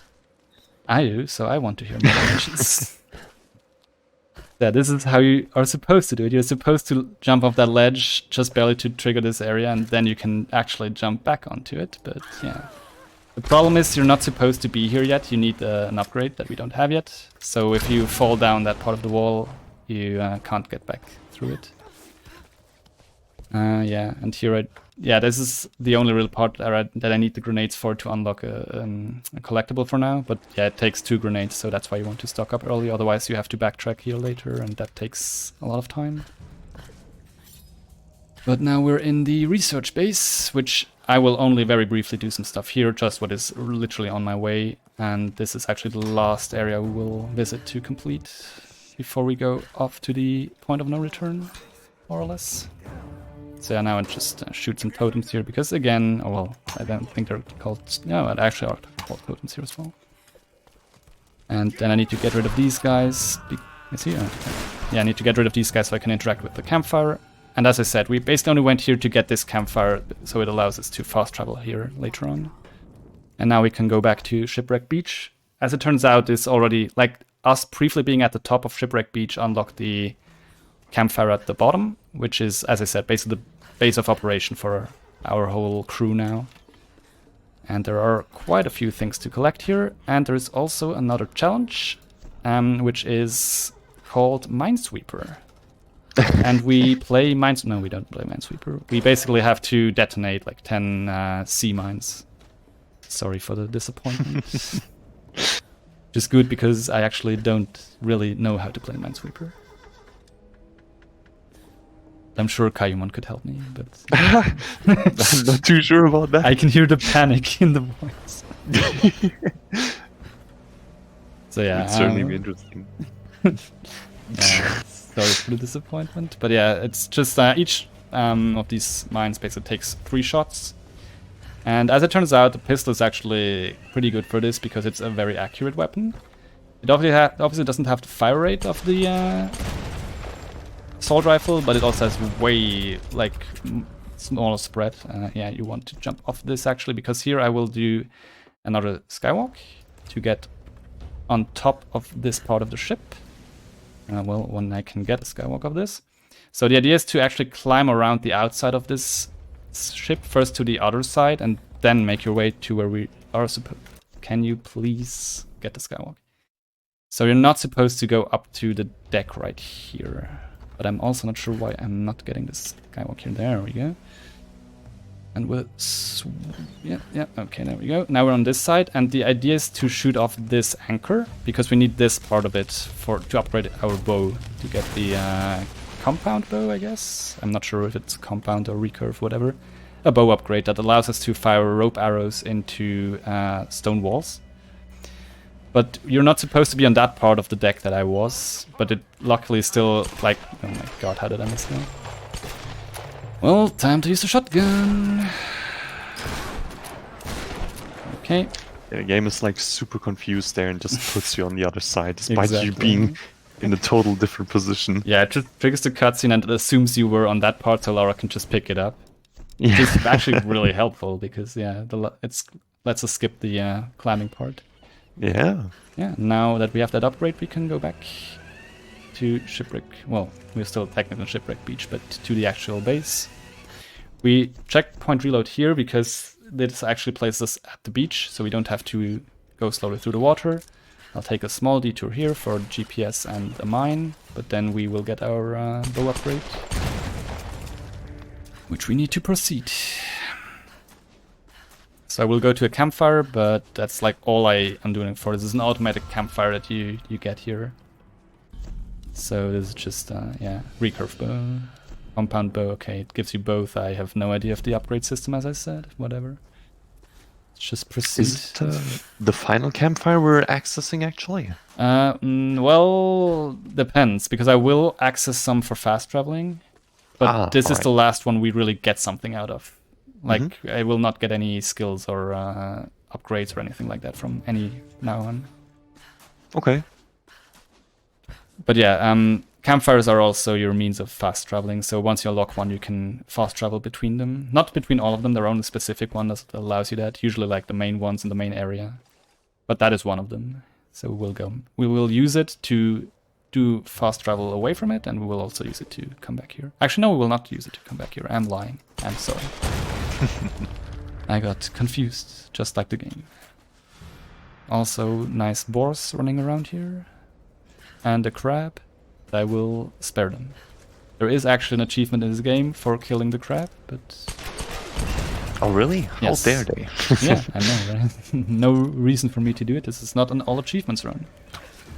Because that would include multiplayer, and I'm not that sadistic. Actually, that would be masochistic. Yeah. Yeah, that was the bow upgrade you saw there. I can now shoot rope arrows into stone walls. And now we're slowly but surely making our way to the Endurance. So the Endurance is it's not this ship, but it's the ship that we arrived with, so our original vessel. But as I said in the beginning, and as you can probably tell by now, we kind of didn't arrive as safely as we hoped for, so the ship is kind of, shipwrecked, as are we. And now we need to go back there to... Am I doing this? I can reload checkpoint. We need to go back there to literally just pick up a screwdriver, basically, as you will see. Like, I'm not lying. You're basically just getting a toolkit for your engineer. Like, they're saying it's a toolkit, but what you will get is basically a screwdriver to fix the rescue boat that will allow us technically to leave this island, but we will use it to access the very final area of this game. But first, some more stuff to collect here. Okay. So these guys, there are two guys talking right now, but now they're alerted because I had to destroy this mine. Can you... There we go. So I should be at 7 mines now, I think, and I have 3 more, so that's correct. Like, as I said, some thresholds I know, but most of them I don't know. I actually have to check in-game later on. And here we do a small shortcut.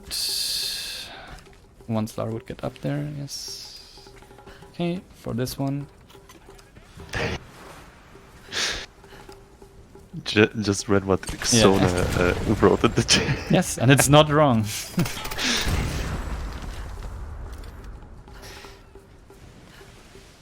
Reminds me of that scene at the start of Titanic where the father tells his son when he sees the Titanic that it's a big boat, and the son says, "But Dad, it's a ship, not a boat." I'm old. Don't worry about it. So yeah, that was all of the mines. Yes, spoilers. I'm so sorry for spoiling the first 10 minutes of the movie. It's been out for over a decade. If you haven't Isn't it like now. 2 decades been there? Definitely 2 decades been there. Oh yeah, I think you're right. Whatever. So these are the 2 guys we alerted earlier on. We need to kind of get rid of them. Oh, nice reload. Very nice. Strafed all of my shots. But yeah, we need to kill him because I need to take another zipline, and I don't want to risk them shooting me off the zipline. because, as I said, we are making our way to the, what is it called? It's Cliffside Bunker. And basically within the Cliffside Bunker area, there is the Endurance as a sub-part. But Cliffside Bunker also has some collectibles, so of course that's what we'll do as well. Get those. But yeah, this is a zip line. Then these guys spawn in.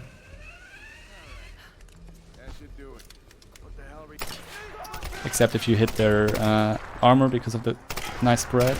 Yes. Yes, that was definitely a kill, I agree. So now we're making our way into the next tomb.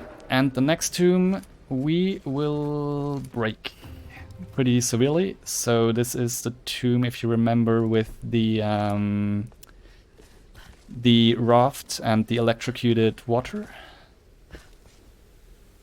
Not sure if you remember, Kayumon, maybe from glitches or casual playthrough, whatever. From casual playthrough, yeah, exactly. But it's been quite a while actually. Yeah.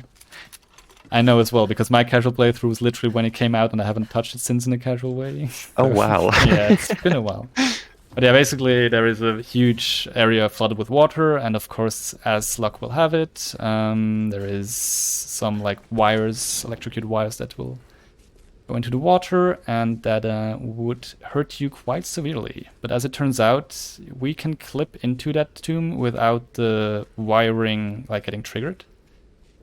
But the dialogue still gets triggered. So Lara will like warn you about like the water not being safe or something. But like it's literally safe, we'll just walk through it. So you can like again clip through this gate here. There we go. Now she says she needs to find a way across this water when all we will do is just literally go through the water. So it's a very creative way to cross the water. And that's literally it for us. Like, of course, intended way would involve like using the raft, but we don't need it. But we need a grenade here to skip this animation. Wait, so is this... Ah, sorry. No, go ahead, please. Is this only possible now due to the door skip that you did? Yeah, like if in glitches, Hundo, you have to like do it the normal way. Yeah. Right. Also, Exonerist points out her very nice accent there. It's not water, it's water. But yeah, yeah. So in glitches, you have to use the raft. At least Clove told me, and I trust her. But yeah, by us going through that gate there, we can just completely ignore that. And I know I want to say something, but I forgot about it, so it doesn't matter, I guess, because it appears to not have been important. Probably was just something stupid, as always. Okay, just finishing up the upper part here of Cliffside Bunker. No, not Cliffside Bunker. Shipwreck Beach, and then we are on our way to Cliffside Bunker, and then to the Endurance. So can we expect something in the bunker? You can expect... Actually, is it the last one? I'm actually not sure, but it is another skywalk, yes.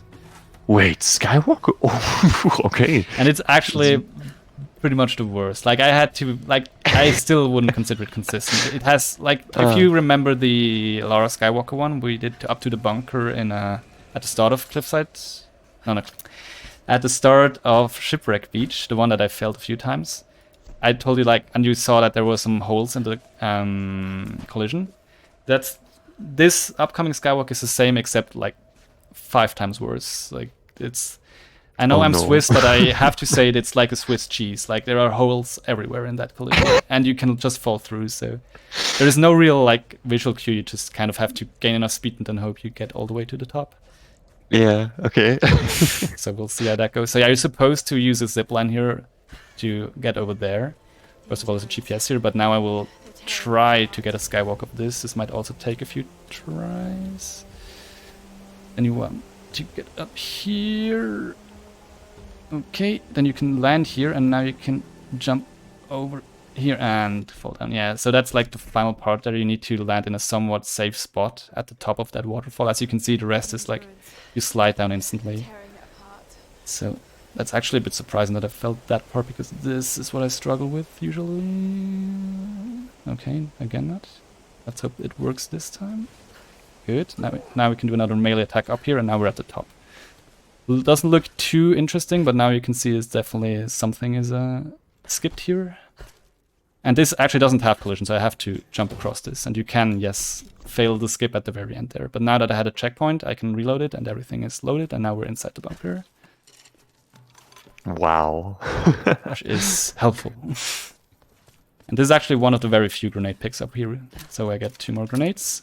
And here I will actually destroy this pillar because it allows me to jump across here without like triggering another fight. It's a bit difficult to tell sometimes if you've destroyed everything.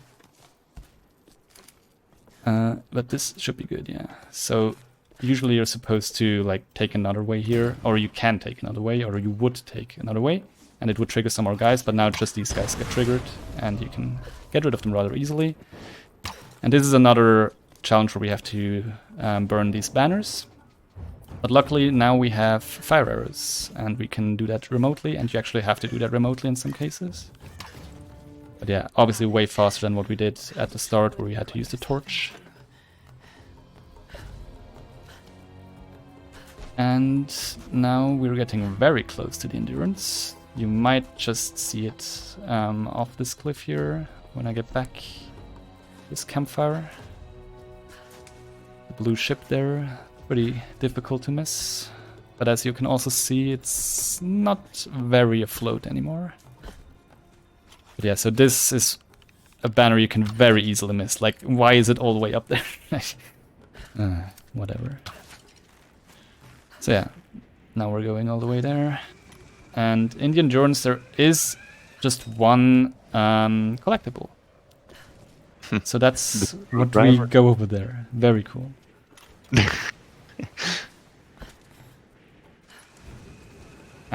But luckily, we don't just need the collectible. We also come here for something else, and that is our final upgrade, which is the rope ascender, which is a very helpful tool that we obviously skip in any percent because we skip all of this. But you will soon see what it is capable of. First I need to get rid of this guy once he would attack me so I can dodge him. Yes. Okay, another one. Attack me. Thank you. And then you can like QTE him to death. Don't worry about these other guys just casually clipping through us. They're not important. So yeah, by killing him, we get the rope ascender. And the rope ascender helps us with 2 things. It allows us to pull very heavy objects like this one. But it also allows us to basically zoom up the zip lines way faster because it just like Lara hangs onto it and it just accelerates all the way super fast, which is very nice. In any percent we don't have that, but it's actually of course expected for you to get it. It's part of the story. So for some of the later zip lines where you're supposed to have it but you don't, you have to use some very specific setups in any percent. But we don't have to worry about that now. We have it. So when I said earlier that I have to get something for our engineer, actually I'm not the first one of our crew to go here. Our friend Alex had the same idea first. And Alex is a bit of a nerd, aren't we all? But probably not all of us would go into a ship that has been, stranded and is completely destroyed, littered with enemies, and try to retrieve a screwdriver, so we have to help him out. He's basically stuck behind that remainder of a door there. And even though there is like a lot of air in between, like above and below that, we cannot go through this. We have to solve this puzzle so far. Very good. And for this we do need the rope ascender, so yeah, this is considered another heavy object, so we can't just use the normal rope arrows. Also, perhaps some. Yes, please. Oh no, go ahead first. Okay, I just wanted to make sure to ask you: do you know of a way to skip his cutscene?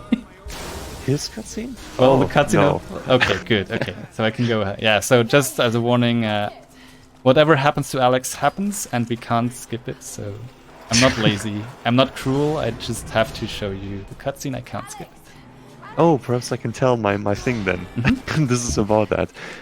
So on PC this is not possible, but there are also console runs of this game, and on console you can skip Alex or helping Alex. God. There's an Alex skip, and so you wouldn't have to do this whole area there. So it is kind of possible. Yeah, but we don't play on consoles, so. So yeah, this is Alex. As you might be able to tell from a few hints, like his shirt and his tattoo and everything, he is a nerd. And he's a nerd that's not very good at aiming at stuff. Would now be a good time for another donation. Absolutely. Yeah. It's great because Fraser, not Frazier, I have no idea if I've pronounced that correctly, I'm sorry. Is that supposed to be French or English? Anyway, thank you so much for $5 saying, wow, that Swiss cheese analogy almost drove me mental. Thank you so much for the donation. We're now sitting at $1,240. The run is slowly but surely going to an end, so we still have like 40 minutes left. Get your donations in, please. Last chance for this marathon to raise some funds for Save the Children. We successfully talked over Alex not doing so well, so it's all good. Alex is fine, don't worry about it. As is this ship, it's very fine. So yeah, here you can see the secondary ability of the rope ascender. Lets us go fast. Really cool item, in my opinion. And that's it for the endurance. I can't let anyone else die. And as Zed already alluded to, the run is kind of coming to an end. This was like Cliffside Bunker is kind of, along with Shipwreck Beach, the last area before the end game. So I could kind of proceed to the end game now, but of course I need to still backtrack and clean up all the areas that I haven't completed yet. So you will soon see a bit of that.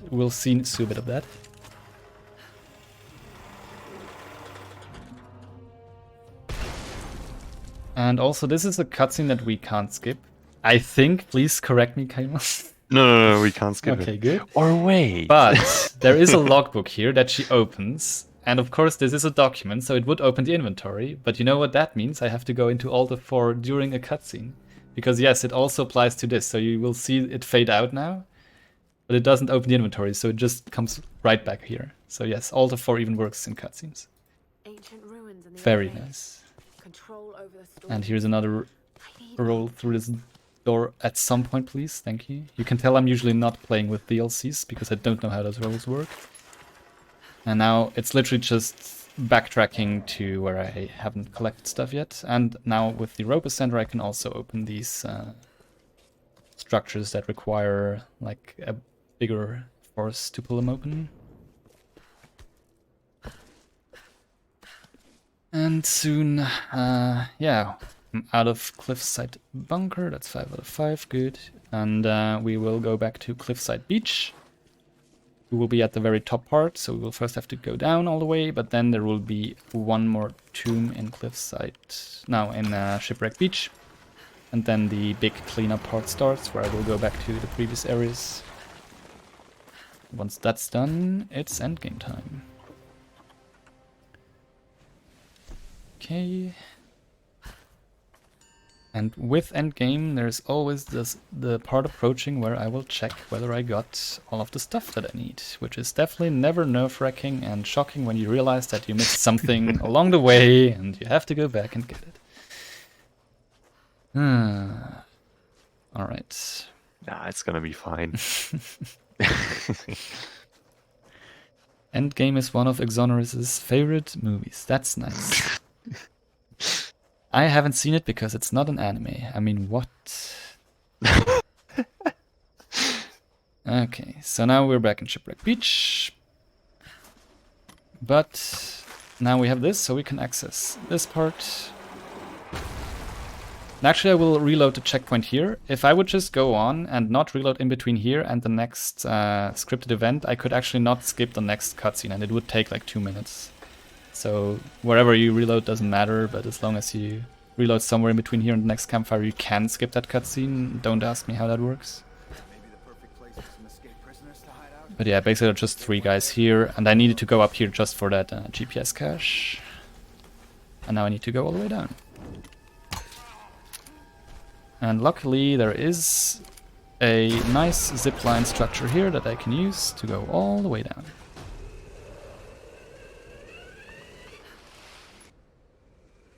Very handy that they prepared this for me. Oh, absolutely. I'm sure they use this every day for transport.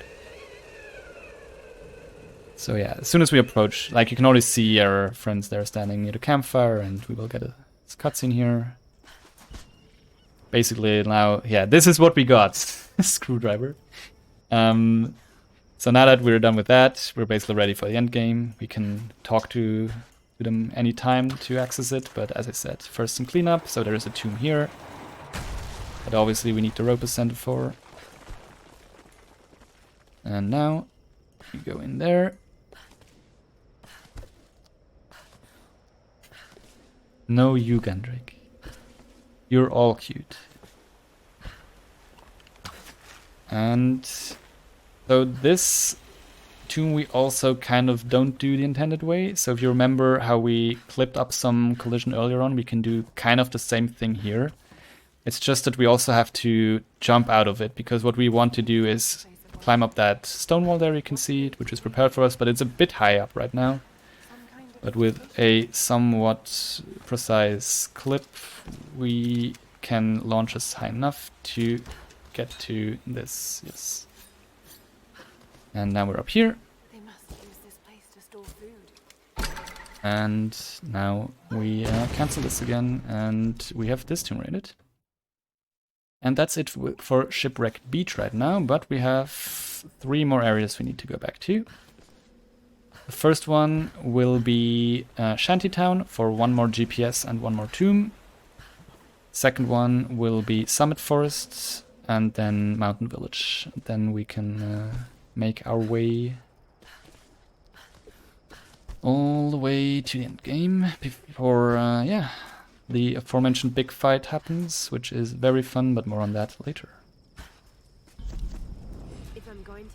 So yeah, first Shantytown. You can see it says 93, or maybe you could have seen in the top right it said 93%, so that means I got everything, I think. Because first we have 1 more GPS here, which should be the 15th one. Correct, and now we just do the tomb.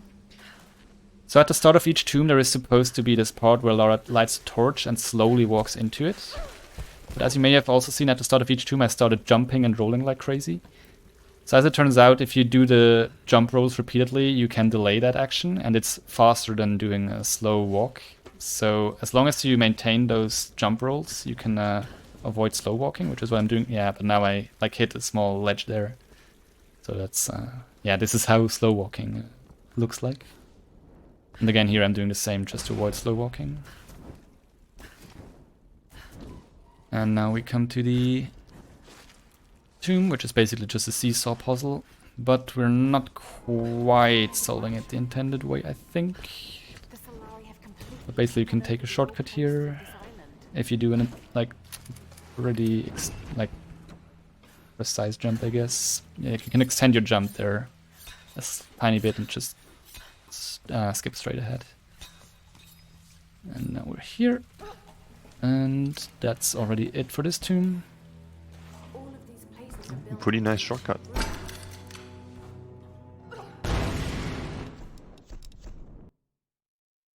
And that should be it for Shantytown. So now, as I said, all that's left is Summit Forests and oh, nice, and Mountain Village for the cleanup. And Summit Forest has a very annoying jump that you, yeah, I will introduce it a bit more in detail later, but just so you're aware, that's like the main thing in Summit Forest on the second visit, is that one jump, because it basically drops you straight into like a pool of water if you miss it, and of course in water Lara is slow walking, so you want to make sure to not miss it. You can miss it once because there is a GPS cache in that pool of water, so that doesn't lose you too much time, but more than once is not the best. How much is it? 58%, I think that's also correct. I'm taking like a peek at the percentage counter of each area there when it's possible, but yeah. That's how you miss an Altar 4. Very cool that I showcased that as well. And yeah, again, these areas I could have done earlier, but you know, they're not really on the way. And with the fast travel campfire there, they pretty much are, because it drops me off right next to them. Again, so the challenge here was to collect the red cap mushrooms. 7, that's correct. And now this is the jump. Okay, good. So it looks pretty standard, like a standard jump, but you actually really have to start jumping at the very bottom of it. Otherwise, she just doesn't get enough distance to reach the stone wall. So this is the cache I was talking about. So that's why dropping once into this pool is still fine-ish. But more than that can quickly add up your time. So what would you have to do if you fall in the water there? Do you have to go all the way back? Yes. And attempt it again? Mm-hmm. Ah. Yep. I can see how this is problematic. Yeah, and of course it's like towards the end of the run, which is always nice. Okay, so this should be 9, yep, good. I think Summit Forest is also on track. This is the 10th. Okay. So now just one more relic that is at the end of the next zip line. And then I can reload checkpoint to be right next to the campfire again. Because as I said earlier, the pickups are saved immediately.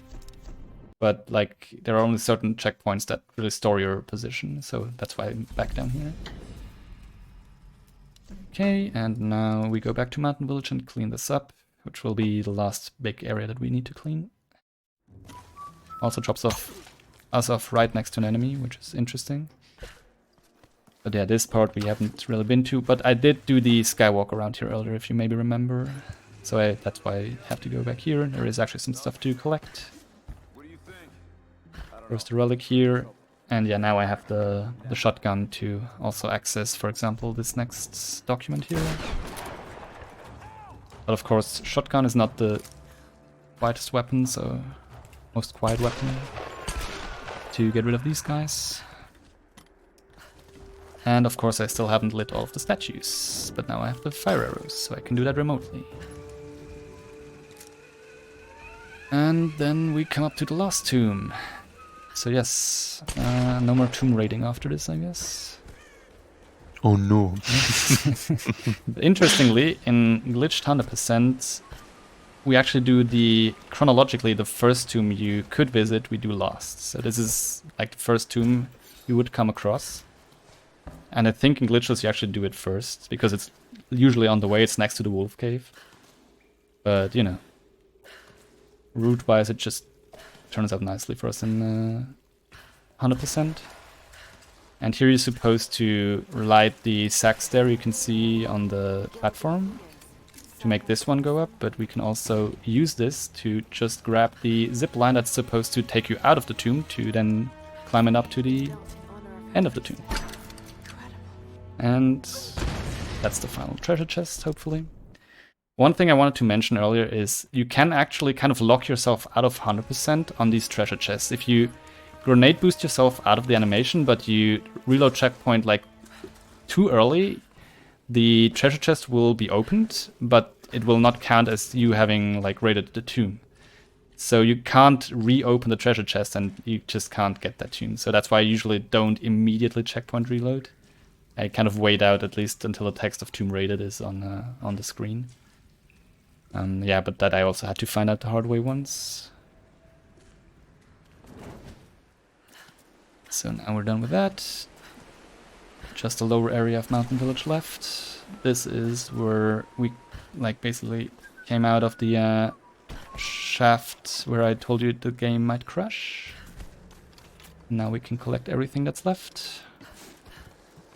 So, just a quick note. Yes. I think everybody who watches the run currently realizes that this is coming to an end. And this is not just the end of this run. This is, in fact, the end of SpeedCon 2021. and we're still sitting at $1,240. Can we hit 1,250 before the end of this run? That would be amazing. I will love you so much for this. Please get your donations in right now. Don't try to snipe anything. There's no more incentives left. We just want to do something good.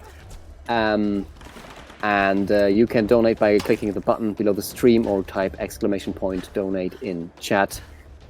All donations go towards Save the Children. It's an amazing cause. So make us happy, and every dollar counts. Just tell us, show us what you can spare, what you can spend. Absolutely. So yeah, I already told you a few times, this is the last area we really clean up. From here on out, just one quick fast travel, then back to Cliffside Bunker to finish that up, because it's on the story progression line. And why am I going up here again? Just delaying a bit the run so you can donate more? No. Alright, so now final eggs we need to steal.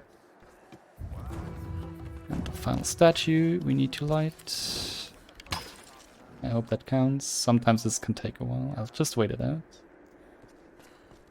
Okay, see, that's why you wait it out. Okay, so light the tradition. Wait a minute. I missed the statue. That should have been the last one. Good. Well, I mean, we're all in this area, so it's not that big of a... Oh, wait, no, this one I got? Oh, I know which one we missed. I know which one we missed. Yeah, the one I always miss. Don't worry about it. I got this fixed. I got it. It's all good. And it's also pretty close to a campfire. It's all good. Just wanted to scare you a bit. Would have been too good if I just got everything on the first try, but... So here I usually do my 100% check, so there should be not everything collected for... yes, 98, that's correct, but every... What did I miss? The geothermal caverns? No! Ah, God, okay. Guess we do 2 detours. Okay, so this one I know. Where is this? Okay, let me go through all the documents. I hope it's not the one at the start again, because that's the one I already missed once. Yeah. Isn't there a map you could check which displays all the ones that you need? You need to get a skill for that, which I could get, but that's not okay. That's not fun. So I'll just. Oh yeah, this is the one that I. Please light up. Come on, thank you. Okay. Where's some? Yeah, probably just go down here. Improvisation. If this run doesn't end the marathon, I think exactly.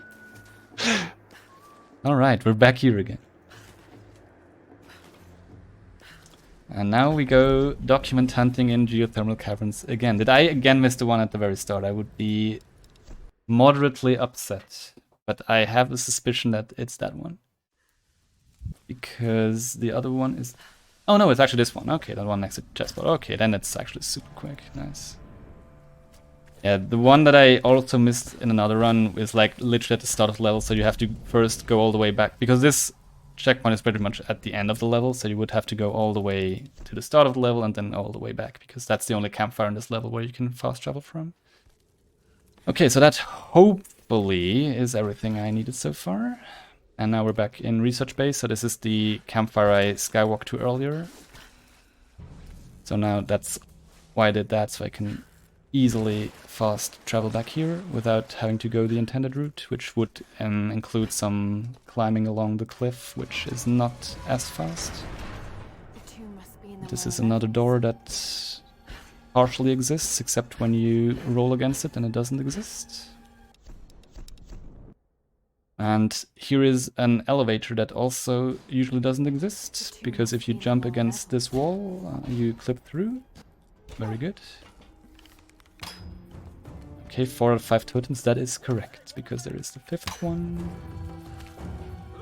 And this elevator clip is, by the way, also really easy to do. Yeah. I think one of the easier clips in this run. Oh god, I don't have any pistol ammo. Oh my god, I don't have any aim either, apparently. Uh-oh. It's fine. Like, pistol ammo is not super needed. I actually really like the pistol, so for like most headshots that I have to go for, I use pistol, just because I'm used to it. And there are actually 2 more I need to go for soon-ish, but I guess I'll just use the rifle. If you like tap single or shots with the rifle, it is also somewhat accurate. But yeah, not quite the same. And rifle ammo I definitely have plenty to spare.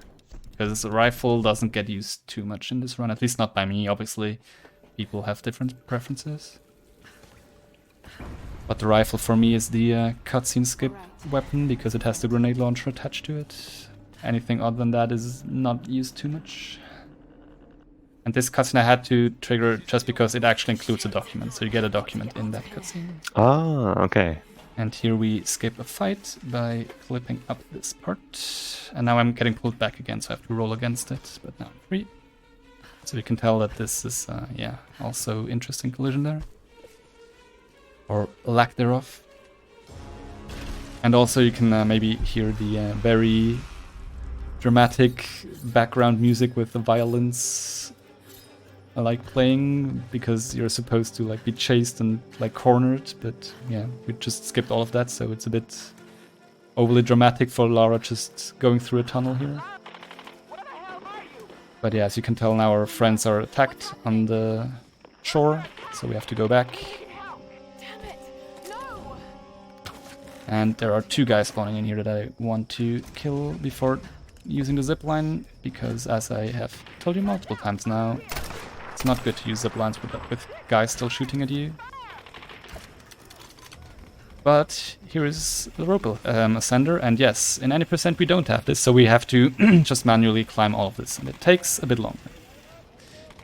And here I will actually drop off, because I still need to collect 2 more GPS caches, one of them is here, and 1 more document on Shipwreck Beach.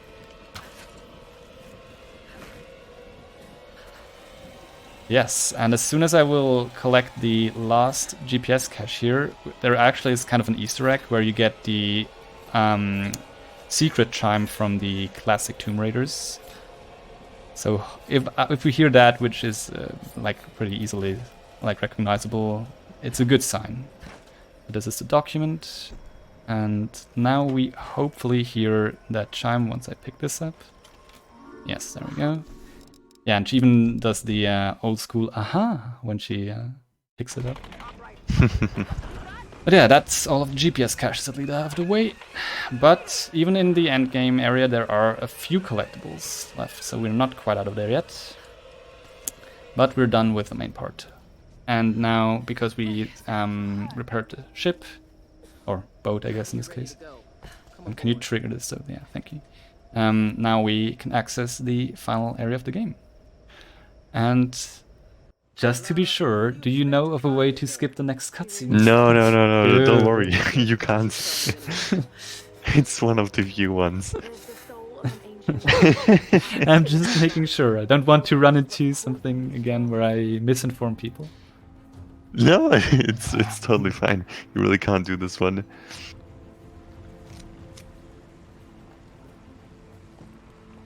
So is there actually anything we need to pick up in this final area now? So the next area is Chasm's Stronghold, which doesn't have a collectible. So this next area is mainly famous for the big fight, which we actually call big fight. It's not just that we call it a big fight, it's the big fight. Which is a fight with 3 phases where you're getting swarmed by like these ancient samurai warriors, and you have to fight them off. But there are no collectibles. In the area after that, which is Chasm Shrine, I think, there are a few documents and relics, but those are the final ones. And then after that, there is the very final area, which is Chasm Sigurath, and there it's just basically one long climbing segment. So here, Lara sounds good. bravely goes ahead by herself. Can I explain why you call it big fight without any of your speedrun jargon? So the big fight is called big fight because it's a fight that is rather big. So hence we call it big fight. I think it makes sense when you think about it. So should also be the biggest fight of the game, no? absolutely, and I mean maybe in casual play there are others, but yeah, in the runs definitely it's by far the longest one. And again, there is actually a way to skip the recurve bow that allows us to shoot the rope arrows into stone walls, but it requires some stupidly precise tricks in this final area, or well, not this one. Oh man! Oh, because I don't have pistol ammo, so now I have. So usually we want to fire a shot with a pistol there to alert the guys earlier, so these guys actually get locked out of the room. So on the right you can see there is a. Nice, this guy just completely ignored my shotgun shot. There is a door here. If you shoot early enough, you actually can lock them out, so you only have to fight one guy, but I forgot that I don't have any pistol ammo left, so makes sense that they spawned in, yeah. Then sometimes if you, or most of the times, I'm not sure if it works now because I had to fight them, you can actually roll here on the first go. This is actually supposed to be a stealth part, but somehow on the first try here, if you don't reload, you can actually roll, which usually is considered to be like a noisy action, but I don't really know why it usually doesn't trigger them on the first go. So now we're infiltrating the enemy base. And we are approaching the big fight. And as I said, that's basically split up into 3 separate phases.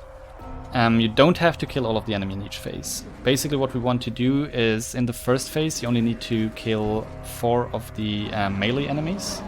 So there are enemies with bows and there are enemies with naginatas.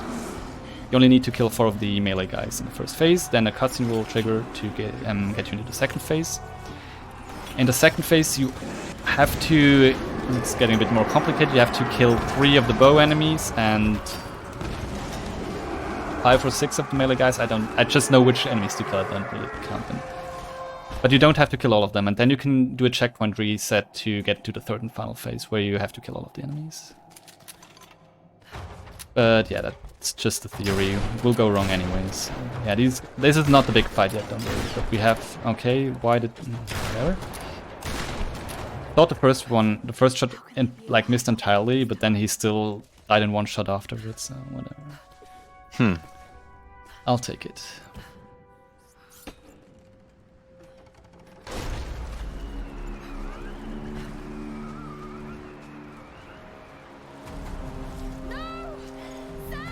Oh yeah, this is Sam, by the way, down there. You may remember her from the campfire we kind of barged into at the start, where she was next to the antagonist, so she's getting captured, but who cares about the story? I don't know. So here I'm just stocking up a bit. I'm actually full on rifle, I know, I'm surprised. But yeah, we won't really use the rifle that much anyways. It's all about the shotgun. Yeah, you really want to be prepared and have like full ammo for the weapons, just in case. So we're at the start. Actually, there are no melee guys yet. As I said, in the first phase you only need to kill the melee guys, so I can actually just wait for them. So the archer will soon retreat, and then some melee enemies will jump over, those we need to kill. So I can actually wait for them to drop down here. Right now they are not really one-shot when I shoot at them when they drop down, but they will be later on, which I will actually use, and this guy I can ignore because he's like busy, I don't know. Yeah, sometimes there is an additional enemy that spawns. I don't have pistol ammo, when will I remember? Oh my god. So yeah, that was the 4 guys I had to kill. You can tell I always shoot the barrels with the pistol, but I don't have pistol ammo. So annoying. So yeah, now as I said, 3 bow enemy. Okay, goodness. Okay, that's 2. Okay, one on rifle. Whatever.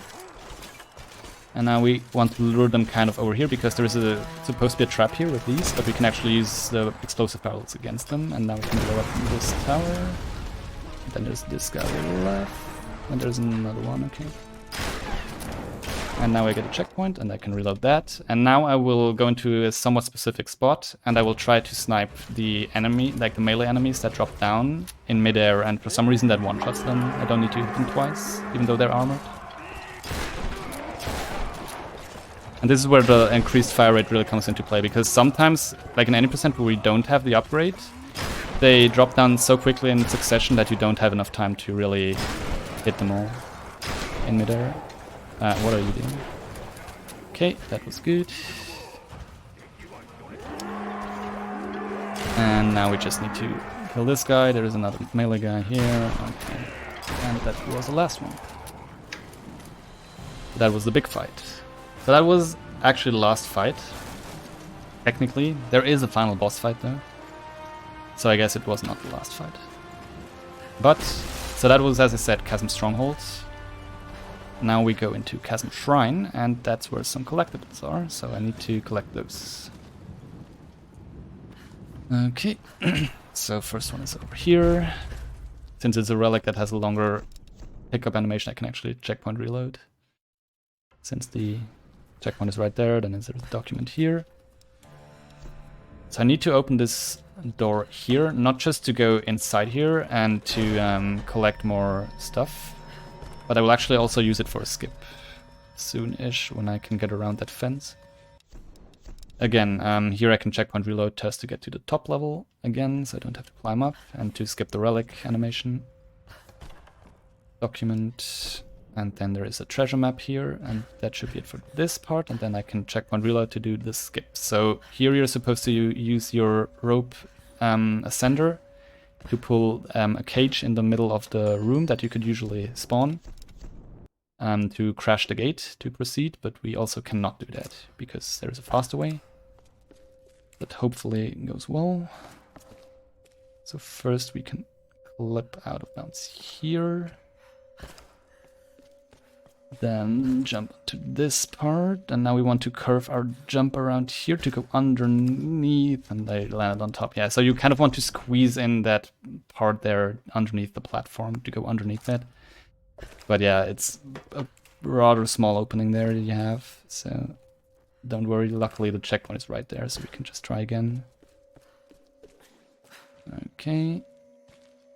Next try. That looks promising if Lara would break free. Okay, good. So now we're underneath, but we actually need to go above the platform again, but out of bounds. So that's why we try to roll against this part of the level until Lara breaks free, because she's, again, like, camera's locked and she's getting pulled back. Yeah, I kind of messed it up, but okay, there we go. At some point she just breaks free. And now we skip that room. Like, this gate would usually be crushed, but we need to touch it so the rest of the level loads in. Final document, hopefully. And now we just need one more relic at the next campfire, which is the point of no return, which is where I will do the final 100% check. Yes, thank you, Cookie. I will do a 100% check. Just to make sure.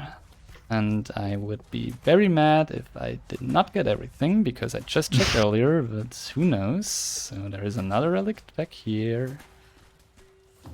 No 99% run today. So we are clearly approaching the very final few moments of this run. Remember, everybody, this is your final chance to donate during SpeedCon 2021. If you want to be among those who have donated, or maybe donated multiple times, don't wait any longer. Click the button below the stream or type ! donate in chat and get in some donations for a great cause, which is Save the Children. We've raised 1,240 so far. Let's get that number growing in the last moments of the run. Please. So yeah, from what I saw, I had 100% in every area, which is a good sign. Who knows? But yeah, so this is Chasm Cadarev, as I said, and yeah, this is basically one giant climbing puzzle. Now, climbing is something we haven't talked about too much yet. It's somewhat of an integral mechanic in this game, and sadly it's not the most reliable, because, yeah, Lara doesn't always jump really where you point her at, depending on like the wall and the camera direction and whatnot, so accidents are usually bound to happen. We'll see how it works out. So this is one of the areas that I mentioned earlier, where in any percent we don't have the rope ascender.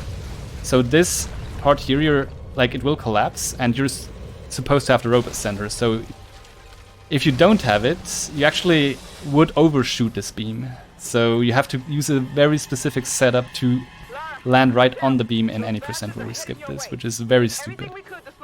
That you like overshoot the beam with the slower method of climbing the rope. It makes a whole lot of sense.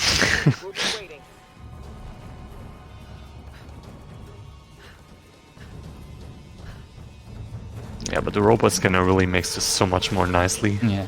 Really easy.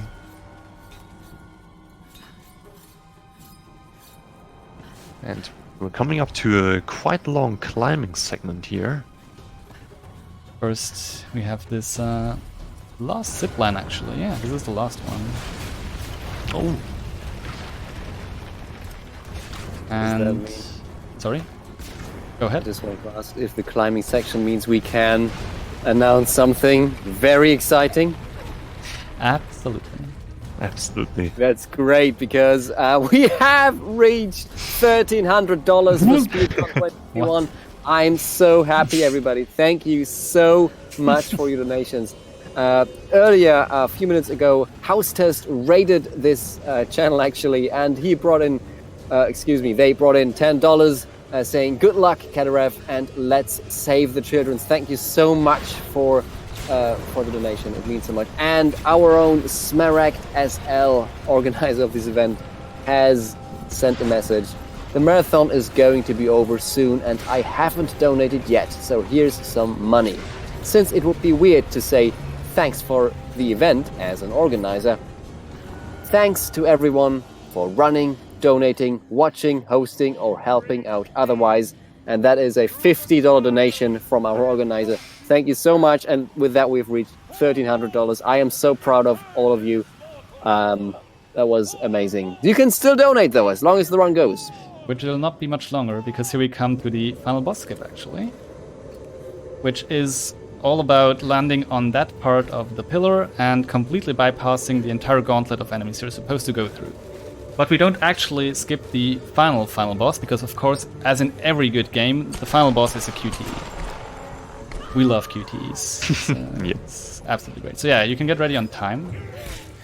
Time will be after I shoot him for the last time. He will like fall down. I'll just tell you, it's not that difficult to spot.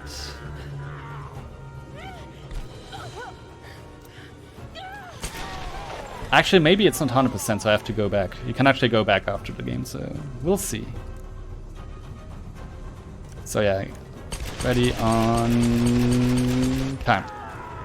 Hopefully. I wonder if I should skip the cutscenes now and check, or if I should...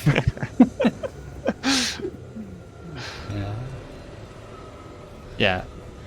End of the story, Lara saves everyone, and yeah, everyone is happy, I guess. Yeah. Except for her friend Sam, who's like traumatized for life after being captured by a cult and almost sacrificed to a goddess. And now the moment of truth. Please be 100%. Wait for it. Yes. Okay. Good. You did it? Yes, with a few detours, but we got 100%. GG. Thank you very much. Took a bit longer, but all good. Yeah, so that was Tomb Raider 2013, 100% completion. Allegedly, even though we didn't get everything, but I'm trusting the game. Who am I to question this game? It's flawless, as we saw in the last 2.5 hours. And yeah, That was the last run. Thank you very much, Kaimon, for the company. Anything you want to say? Sure. Yeah, Caddy, congrats on your run. It was really, really fun to watch. You did a great job. Thank you so much for having me. It was really fun. And yeah, to all the viewers, I really hope you enjoyed. Thank you very much for the company. Hopefully I get to see you and everyone else in person, hopefully sooner than later. Hopefully. It's been way too long. Yeah. And yeah, SpeedCon is a marathon that is very dear to my heart. It was actually the first one I attended on site. I knew 2 people back then, one of who only is actually in chat right now, it's Hanky, but he joined only for a few days at the end, so I knew exactly one person earlier. But I've made so many friends through this event, and it's been absolutely fantastic. I've had my special moments with it, we're all aware of it, but I'm also very thankful for SpeedCon for still trusting in my capabilities, even though of what happened in the past at that one point. But yeah, it's a fantastic marathon. Please always watch and support it. Thank you very much for having me at the end. And if you want to, for some reason after watching this, I'm not sure why you would, but if you want to learn more about Tomb Raider speedruns, just check out speedrun.com. Any of the games has the Discord link for the Tomb Raider Discord. Or hit either Kayumon or me up directly via PMs. Yeah. So, thank you very, very much for this amazing final run of SpeedCon 2021. Viewers, make sure to give Cadarev a follow on Twitch and on Twitter if you have it. And with that, we are now going to our final and last segment of the marathon. I'll see you in a bit.